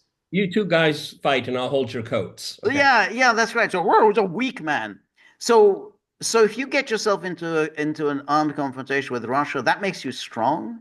If you get, into a devastating war, a completely destructive war leading to hundreds, thousands, millions of killed, that makes you strong. What kind of an idiot writes like this? Oh, he's a Well, weak I mean, man because he wants to avoid an armed confrontation. okay, irrespective of strongman, which is just again so cliche, a great man avoids war. That's the mark. Great man. That's what a great man avoids war, and particularly if you're the United States. I mean, when you have nuclear weapons, they have nuclear weapons, and it's very dangerous. And in just one day, he has made four large and damaging concessions. Ooh. First, he has not just initiated exploratory talks with Putin via an intermediary, which would be defensible, but personally given the Russian dictator fulsome and sycophantic recognition as a world leader. It's not a war. I don't see anything sycophantic about it. I mean, he's a world leader. I mean, he presides over a big country, and with nuclear weapons. I mean, there's nothing sycophantic about that. And Timothy Garton Ash would do himself a big favor by saying, instead of going through this really kind of sophomoric critique that often is ahistorical, so what should the United States do? What should Donald Trump do? Can you put that in the first paragraph? Right. Exactly. That's exactly Why right. don't you just show your cards? That's right. Okay. Right. That's right. That's intellectually honest. Well, you're absolutely right. I mean, and of course, if he did that, then he would have to be out in the open and say he wants war. And that's it. So you want a war in which lots and lots of people are going to get killed, and lots of countries and cities are going to get destroyed. So that's your program, and then people will be able to decide, is that where they want to go, or would they rather that somehow some sort of a settlement was initiated, and this fighting was brought to an end. We both reflected on the great history of our nations. He reported on their long phone call, and then they discussed, quote, the great benefit that we'll someday have in working together. But first, as we both agreed, we want to stop the millions of deaths taking place in the war with Russia-Ukraine. Imagine if in 1941, instead of entering the war against Nazi Germany on the side of Britain and other allied European nations, the President of the United States had rung up Hitler, reflected on the great history of our nations, and then talked about jointly ending the war with Germany, Britain. Now, the strange thing about that, I mean, there's a lot of things one could say about that. Now, let me think. Hitler declared war on the United States. That's the order of events. Japan attacks Pearl Harbor. Hitler then, 3 days later, declares war on the United States. The United States, in response, declares war against Germany. In response, it was in response to Hitler's declaration of war against the United States. So this whole thing, imagine if in 1941, instead of entering the war against, notice that instead from 1939 to 1941, the United States did not enter the war on the side of Great Britain. So while Great Britain was fighting alone against Nazi Germany, the United States did not enter directly. I mean, it was helping Great Britain, but it didn't enter directly. I mean, the historical analogies are so And stupid. and, Yeah. and when someone writes, imagine if, that's when they're not a serious Right, person. right. Okay. I mean, well, I'm not going to imagine it because it didn't happen. Right. Okay. So what's your point? You're right. Right. Okay. This is called special pleading. Right. Okay. And why should we imagine? Can we stay with what we know? Right. That's right. Okay. That's This right. is absurd. See, It's absurd. Yeah. this is propaganda. Yeah. This is propaganda. That's But all notice, this. no, but by doing this analogy, so if you did this analogy, we'd have to say Russia would declare war on the United States. Russia has not declared war on the United States. There's no intention of declaring war on the United States. It says, imagine if in 1941, instead of entering the war against, so Garton Ash is suggesting that the United States should enter the war against Russia. I mean, that's the if you that's the Well, no, analogy. yeah, entering the war with Nazi Germany. Right, with Nazi Germany, because but if you Ukraine all against Russia, so that's what he says. Instead of that, so that Trump telephones Putin, but instead of that, what he should be doing is entering the war on behalf of Ukraine against Russia. That's the Garden-Ash plan. That's a really good idea. Yeah, we should enter the war on behalf of Ukraine against Russia. That's a good idea. I'm sure the American people would be very happy having had just an elected Trump on the platform of ending the war, would be told, oh, by the way, we are now at war with Russia, and so we will be mobilizing you for this war against Russia. I mean, I think the American people would be really happy with such a proposal. I mean, it's stupid. It's ridiculous. It's and plus, what about the alternative? Okay, because it's not hyperbole to mention that Ukraine, if things continue the way they are, may just disappear in one form or another. Is that something Timothy Garton-Ash is for? Well, It, I mean, is that an outcome? So imagine, why don't we play the argument? right, Okay, let's play this ridiculous right, argument. Okay, right. you know, this is what's wrong with this kind of writing. It's all imaginary. It's all illusory. It's all emotional. There's no mention of geopolitics and security here. But it's that's the thing. It's that they identify morality with keeping a war going. Now, if you keep a war going, not just a hell of a lot more people are going to die, but the outcome is going to be the same. In other words, and then There's historians more will look, death. There's more yeah, death. that's right. And then historians will look back and say, well, so many people died for a settlement that you could have got 3 years earlier, and then all those people still be alive. And I mean, and historians always do that, and say, well, why didn't politicians then actually do the sensible thing, realize that this war can be brought to an end, and bring it to an end? And I mean, it's like we talk about in the case of Bosnia and Herzegovina, that war could have been ended in 1992. Instead, the Americans and the Europeans kept it going for another 3 years for a deal that was worse than the one that was available in 1992. And we don't have to imagine that. Exactly, exactly. And then second, he has offered the Russian leader a bilateral U.S.-Russian negotiation over the heads of the Europeans, precisely the kind of new Yalta that Putin has always wanted. We already talked about that. And then third and fourth. Well, I mean, Timothy Garton-Ash, the Russian leadership in December of 2021, they told NATO and they told the United States and that wasn't Yalta. Right. By any stretch of the imagination. So right. Again, yeah, go on. I mean, it's very interesting because that December 2021, if the Americans and the Biden administration had wanted to avoid a war, they could easily have used those documents and held conferences and just spin it out for another year or two. Yeah, fine, we'll have a conference and we'll talk about this and we'll talk about that. They flatly rejected it and came up with no alternative proposals of their own. So they had an opportunity really just to avoid a war, just have, keep talking, we'll come up with a proposal, whatever. They didn't do that.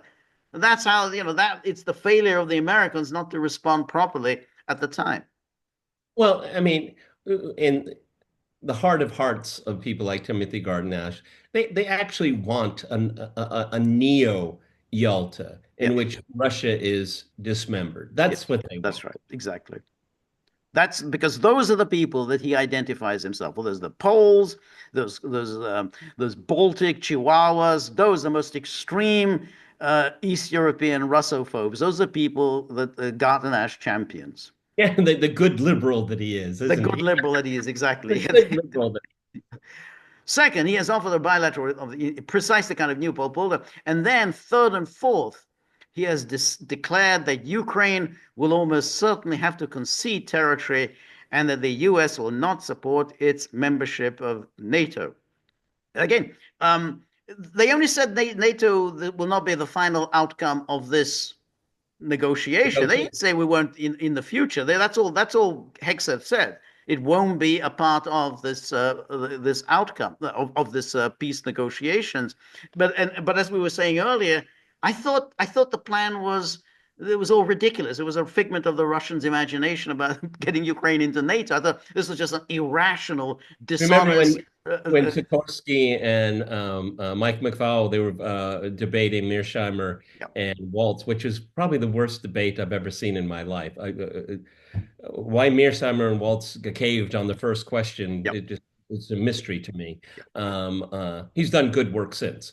But remember, no, but Ukraine isn't in NATO. That's right. Remember Yeah, Sikorsky? I mean, almost got started a break dance. Was that's so right. excited That's right. about it.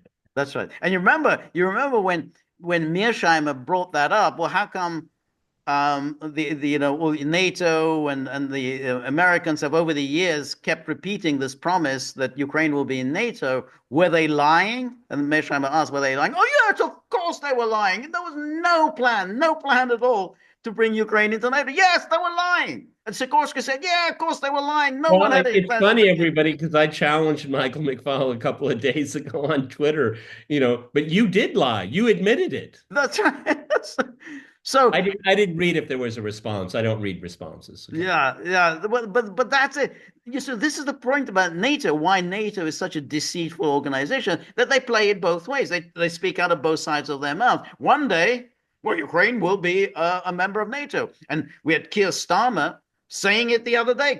In response to Hex said, absolutely. Ukraine is on an implacable, intractable path towards NATO. And then the next day they say, oh, well, it was Putin. Putin is lying. There was never any plan. No one had the slightest intention of And inducting then Ukraine into NATO.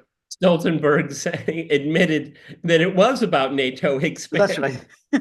that's Remember the knee slapper? But he got more NATO. That's right. Exactly. How funny. He wanted less NATO, and now he got more NATO. He thought this was very funny. And he said, yeah, then you just simply you gave away the game. You gave away the plot. So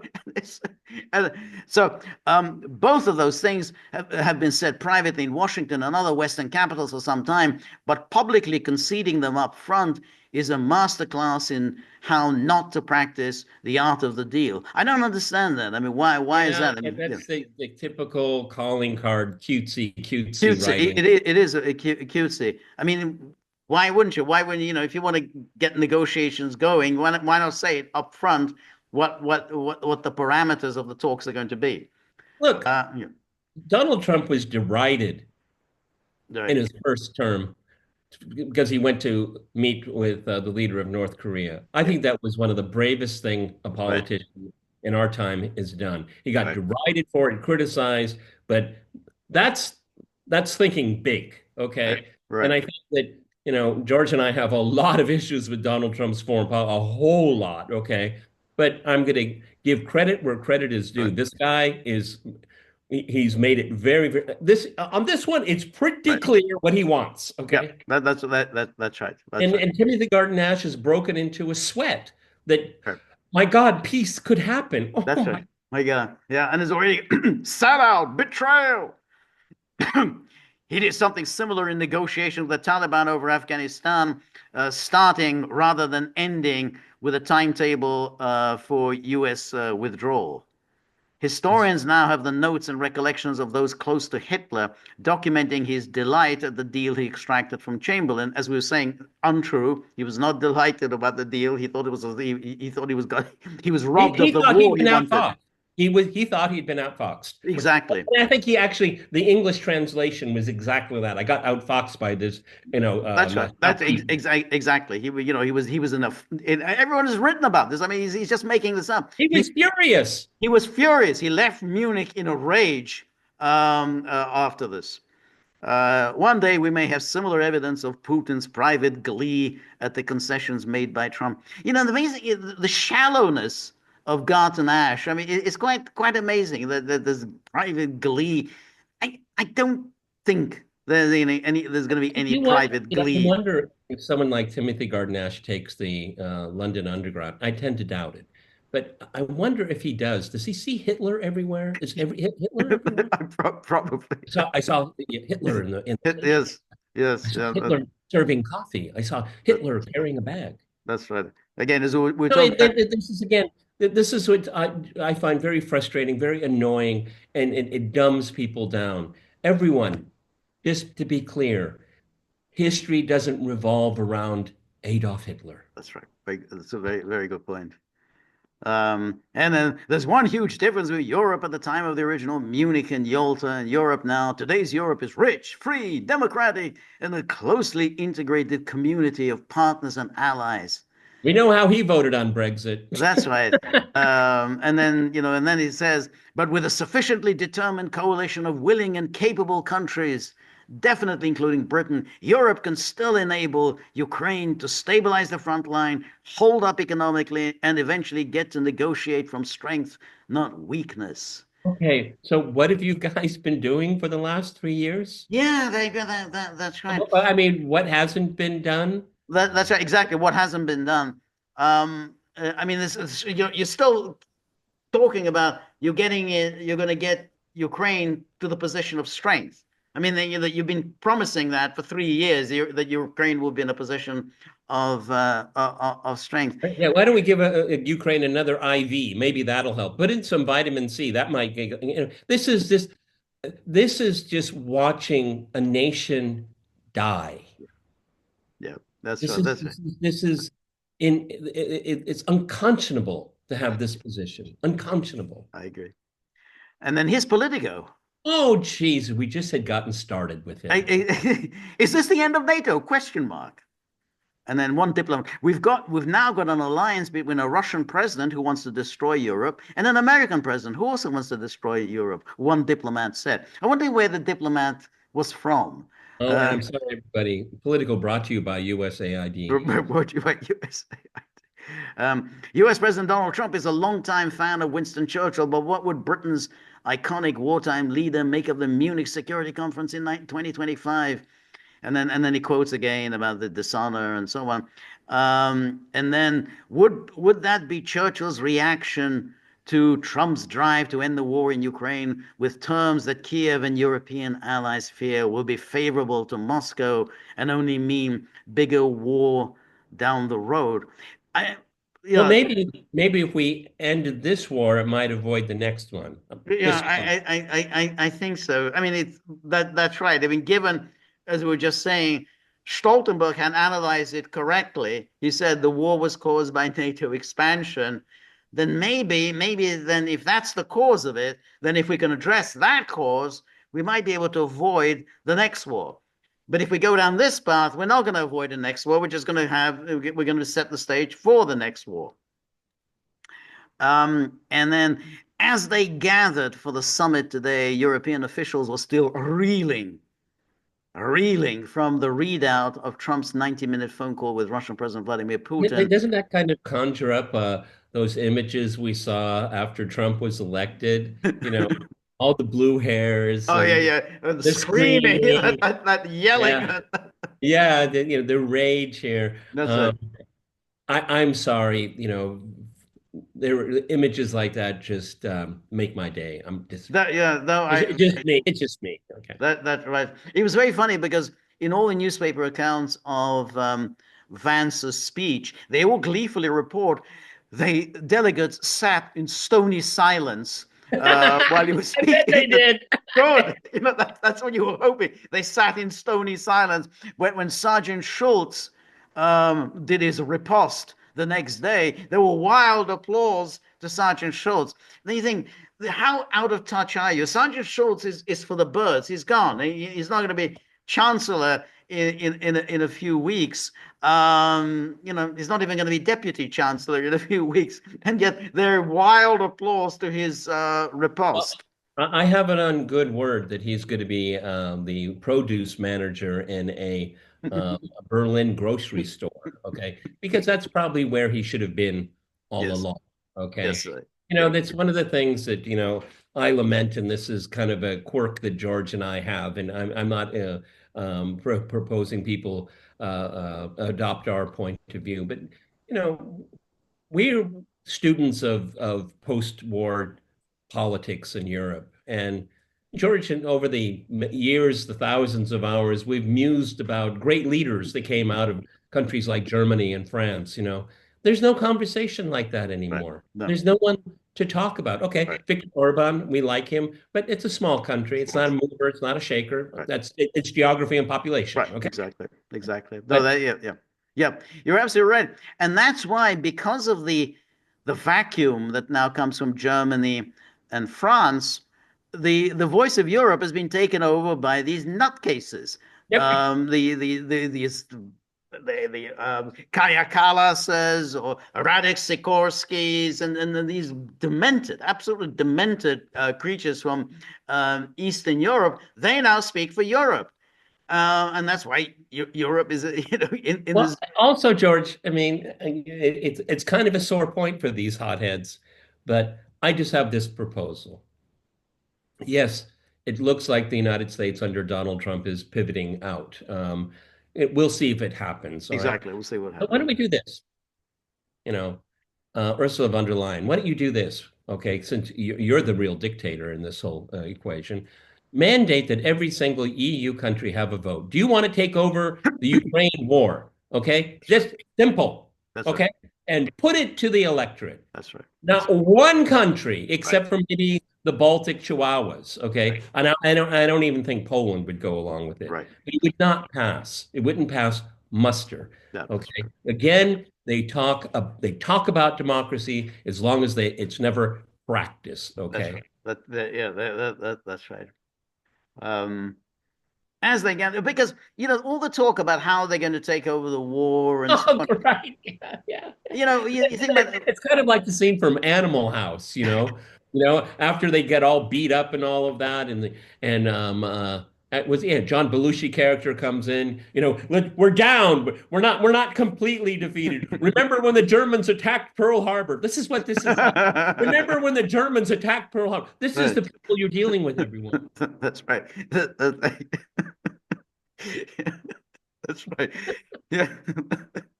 I think it was also in The Sopranos when I think Paulie Walnuts, apropos of a Korean masseuse, remember Pearl Harbor. No, yeah, but that's that's the mentality, because if Europe was really going to become this military powerhouse, then the Europeans have no idea how they're going to have to give up their entire lifestyle. I mean, gone are the 6 week vacations. Forget about that's gone. Gone. Your universal health care gone. Your unemployment benefits, even if you're not working, gone. I mean, you're going to have to be serious. You're going to have to become a little bit more like America. Europe has And no intention of going no, down but that path. for Europe to first of all, to contemplate it is in the realm of fantasy. But let's say again, imagine if you will. Okay, let's use Timothy Garden Ash language here. Um, all civil liberties will be gone. Okay, Brussels will have to turn into a dictatorship to force Right. because the European Union is very imperfect. But what Right. they will do is say we need a United States of Europe. We'll have a 5-year industrial policy, a 5-year agricultural policy. It will transform it into a super state Right. without anyone's vote. Right. Okay, and I Right. think there are people that want to do that actually. Yes, there Okay. are. Yeah. Yeah. Yeah. That's right. Um, the EU is the very essence of it is fundamentally anti-democratic. I mean, at its very core. I mean, the whole idea of Ursula von der Leyen speaking as if she's the president of Europe itself is almost like an obscenity. She's not an elected president of anything. She's a bureaucrat. That's all she's doing. Kaya Kallas, it doesn't speak for the EU. Well, I'm, I represent the foreign policy of the EU. This is a fantasy world. But there's no question there are absolute nutcases. All those Thierry Breton and others. They want to create this centralized European superstate, which will be run by unelected bureaucrats who are just going to issue their diktats, and everybody was just going to have to jump to it. Carla, this woman, I think because she feels so insecure because of her limited intelligence that she says these things just to get Politico, brought to you by USAID, to quote her. That's right. Okay. Yes, I mean, I I, think I so. always find it really interesting is that our good friend Joseph Burrell, I hope he's enjoying his Chardonnay right now. And thinking in five languages at the same time because he was never coherent when he was No, speaking. Um, the Russian government, the foreign ministry here, they very rarely reacted to these people right, because they're non-entities. right. They Yes, mean nothing. They have that's no right. power. They have Right, no power over policy. right, Okay.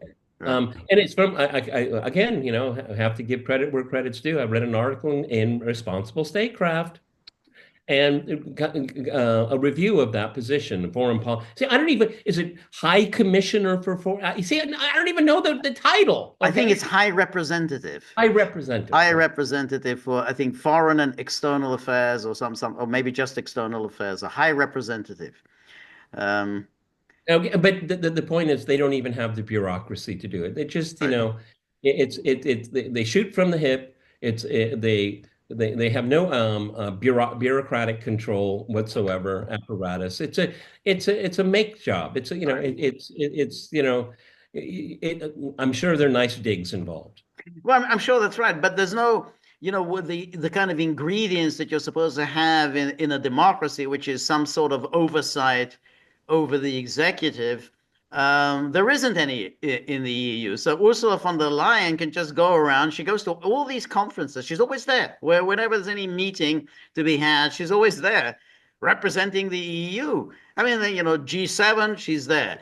G20, she's there. NATO, she's there. I mean, well, whatever it is, she's always there. And speaking on behalf of what? I really take exception to G7 and G20 because she's like the eighth and she's like the 21st.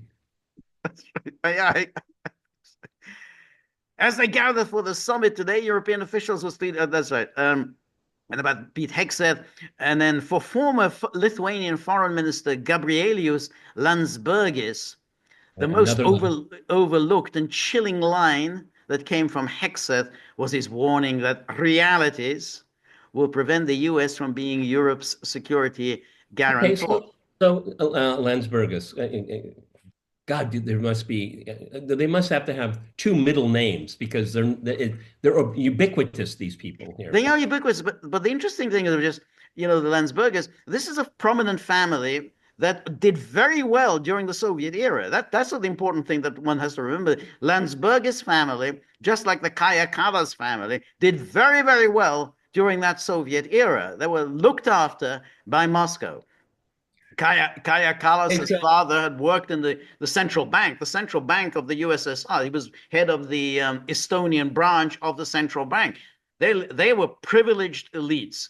The Kaya Kallas, oh, we were under the Soviet jackboot. No, you were No, not under the Soviet jackboot. I doubt they got their skirts dirty. Right, But see, Lamberger says, warning that realities. Okay. I don't know why it necessarily has to be in air quotes. What are the realities? right, right, Okay.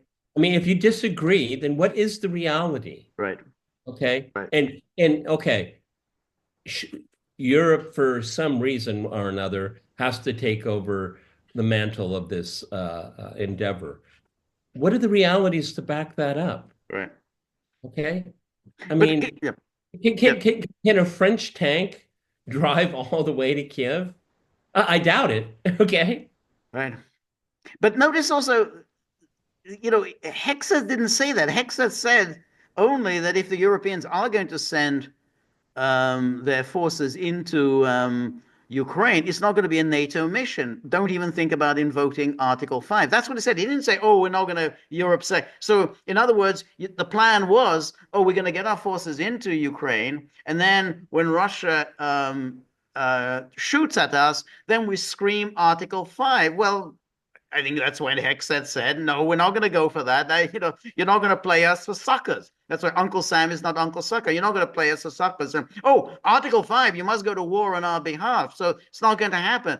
And then they say, oh, US is not going to be Europe's security guarantor. Well, as long as NATO is there and we've got Article 5, then US is still involved in Europe's security. It shouldn't be. And then these people want to go on with that. But the point is that Hexa didn't say that. They're just creating this hysteria that somehow America is abandoning Europe.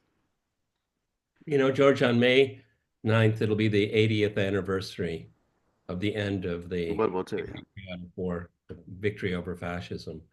Why is there an American backstop It's like 80 years? very, the very good point. There's no reason for it. I mean, that's the point. There's no reason for it. It was already in the 1950s when John Foster Dulles talked about agonizing reappraisal. Even then, the Americans were thinking, this doesn't really make a whole lot of sense, this whole American security guarantee. So it's just been going on, through sheer inertia for another 70 years. And if and anyone that took an objective, sober view, I mean, we've already mentioned Yalta a number of times. The Soviet Union had no territorial ambitions for Western Europe ever, None, none. ever. Okay. What did they want? They wanted the Helsinki process. They Right, wanted an right, admission from the West that right, the gains achieved defeating Nazi Germany and its allies were recognized. That's right, all they wanted. right. No, that's right. Um, and then, just in case you didn't get the analogy, there is a picture. I don't know if people can see it. Neville Chamberlain in Munich. He's walking up to British Prime Minister Neville Chamberlain during his visit to Germany for the Munich conference in September 1938, and there he is walking up the stairs. And then he said, okay, he was walking up the stairs. He did what a British Prime Minister is supposed to do. You try to avoid a war. He goes there, and I have to do what I can. We are not ready for a war. Nobody wants a war. Nobody in Britain wanted a war. He did what he needed to do, which is to avoid a war. Anyway, so He there's was the picture. Yeah. he was cheered for it. He was cheered for it. Nobody wanted a war. People were absolutely, terrified that the war was coming. And so when he came back, after Munich, he was a national hero.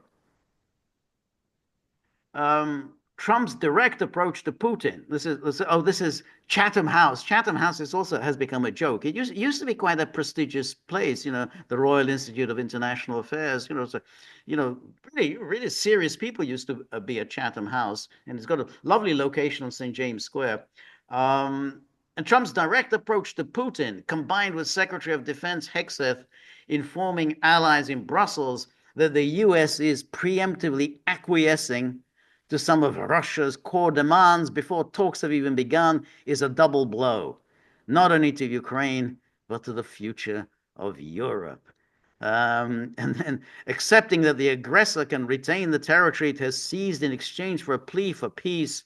The parallels with 1938 could only be clearer if Trump had held up a note and said Mr. Putin had assured him he had no further territorial ambitions in Europe. This is all so stupid. I mean, it's always bad, Again, this is somebody in Chatham House, and you think, you kind of should know a little bit more history than that. But it's again, it's a reflection of Britain's decline that even Chatham House has become such a ridiculous Well, I purveyor mean, of cliches.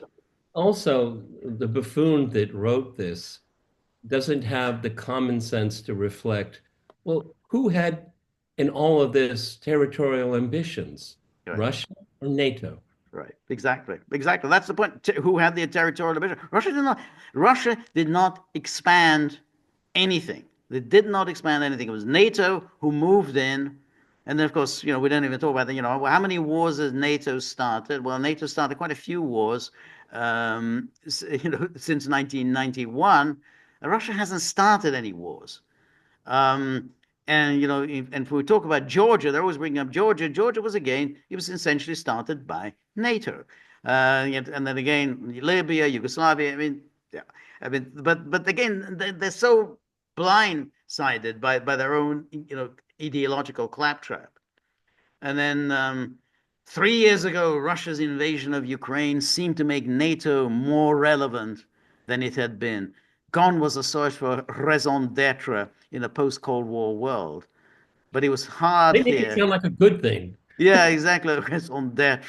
But it was hard here on the summit's first day to shake the feeling that we're witnessing the start of a cleaving. Sure, the summits during Trump's first term also had a US versus Europe feel, but his formal national security team would smooth things over. This is the grown-ups in the room. They would smooth things over. The guardrails. Trump had guardrails. We had the guardrails. The adults in the room. The adults in the room, exactly. The guardrails. Their feathers would be ruffled, not plucked. And for Europe, the US remains the exceptional nation, the indispensable one in times of trouble. Who else is there to turn to right now? Maybe oneself. Oh, maybe oneself. Well, wait, Yeah. I mean, why just two words and why just one paragraph and why is it separated from the rest of the? And then there it is, a picture of Churchill. The joke. But the other interesting thing about Churchill is that yes, he made his Fulton speech in March 1946. The Iron Curtain has come down and so on. But people forget that when he came back to power in 1951, and then following Stalin's death, he was the one advocating a new rapprochement with the Soviet leaders. He was saying, "Oh, it's time for Giorgio," as he said, time for a summit with the new Soviet leadership after Stalin's death. So, by their standards, he was also an appeaser, since he was advocating negotiations. It's so interesting. I mean, I find it very frustrating. I know you do too. And the reason why we're frustrated at the level that we are is that I am not a prisoner of the Munich Right. meme. I'm not a prisoner to it. Right. Okay.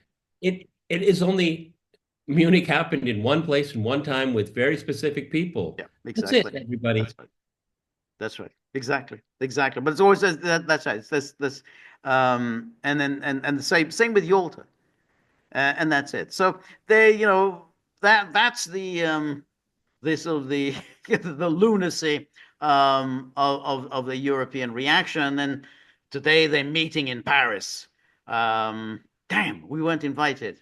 But Well, I mean, George, we're good. We're good foot soldiers in the campaign for common sense. Yeah, we'll talk about it tomorrow, everybody. Okay. yeah, But George, I'm not going to wake up after wake up. What did they say? I need to find out now. No, no, no. I'll take my time. Okay. Take the dogs out, right, right. take a shower, make a I breakfast. yeah, Let's have some coffee, right, and then I will do my usual because it's Monday. It's a tough right, day right. for news sometimes. But yes, that'll come into my news feed, and I will take a look at it. But I just how will I contain my disbelief or my laughter? I'm not really sure. It'll be one of the other or both. Yeah, yeah, yeah. No, that's right. Because fundamentally, they can't really do anything. Very, What about very. those realities? Yeah, that's right. And if they were to decide to do something, that would only make everything just much worse. I mean, if they decide, well, you know what? Are we going to take Macron's suggestion of moving our troops into Ukraine? Well, that's not going to be a good idea. That really is not a good idea to do that, because you're going to be a target for Russian attacks, and the Americans aren't going to do anything to prop you up. You're not going to be able to invoke Article 5. So it's just not a good idea to do anything. So I guess, have more of these meetings and say, we Europeans, we need to do more, whatever. Yeah, and you know what, George? Let's again imagine if they France, Germany, Italy, the Baltic, Chihuahua, they sent some troops. You know what? A really good response from Trump and his team saying, "Well, you want us to invoke Article 5, we're going to invoke Article 1." Exactly. Exactly. Okay. Yeah. Exactly. Article 1. Exactly. Nothing outside of NATO's area of responsibility. And if you're getting involved in a war with an outside power, then you don't invoke Article 5. That's it. Yeah. But I Well, guess we'll talk about that, and then about that tomorrow, and we'll talk also about, in general, where we go from here, because of course and it does raise and all that sorts of issues. the two things I think that George and I are going to be looking at moving forward, and we talked about on my program earlier today. We obviously the European response, and they're going to see how best they can obstruct and continue, Yeah, promote yeah, the war. But another thing that we're going to be looking at, and I don't think enough people are, so I'm encouraging people to think of the tip jar, as I say this, is the difficulties that the Russians are yeah, now going to have very much in so. Yeah, dealing with it. George was the first to mention it to me, and I think it's very salient right now because, in a sense, be careful what you wish for because yeah, now we're here. Now that's we're right. here. Always, yeah, Okay, and exactly. it's not going to be easy. Um, um, uh, Russians never wanted this war. They don't like this war. They're not brushing off their boots and pulling out their flags in glee. No, when this is all said and done, it's going to be pretty glum. Yeah. I have to tell you. No, I Okay. think so. They're in a difficult position now because they've got a U.S. administration. It's like, be careful what you for. A U.S. administration willing to give them respect and accord, take seriously their concerns, work Respect.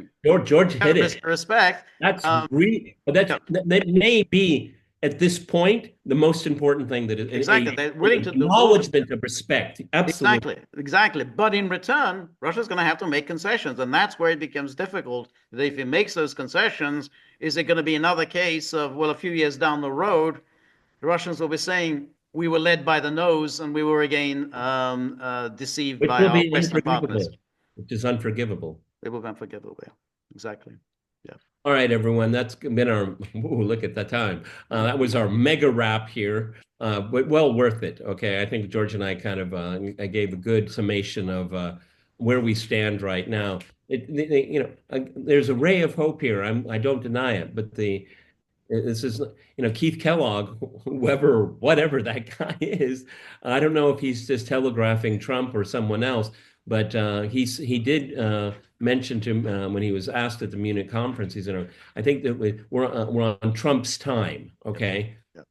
I don't know what that means. Okay, Right. but it means things got to start moving. That's right. Okay. I think that's what he means. Yeah, he wants things to move, and that is fraught, and there's going to be a lot of pitfalls down the way. So it's going to be very very interesting and difficult diplomacy ahead. And I think we're going to talk about that at some length tomorrow in our live stream, 10 a.m. Eastern time. I think we hope that the technology will have been resolved. So please join us, and then on Tuesday, it's my 3 p.m. Eastern time is my solo. So please join us, and above all, come with lots of questions. We love answering questions. We love the input, and we want to be challenged and stimulated. This is a new appearance. I mean, is he taking over the tip jar situation? I mean, Bobby. yeah, yeah. He seems to be taking. I guess the Buddy and Apple are just so disgusted that somebody else has to take over the. I have to be really careful because I'm taking them to the vets on Wednesday because their nails are getting very long. So I'm very careful of my vests and waistcoats because one thread and it's done. I got to be really careful. Okay. Yeah. But anyway, we please join us tomorrow. And tip jar, as always, it's a perilous situation. So always, whatever you can, dump it in there. And remember, if you like the gaggle, please like, share, and subscribe. See you soon. Bye bye.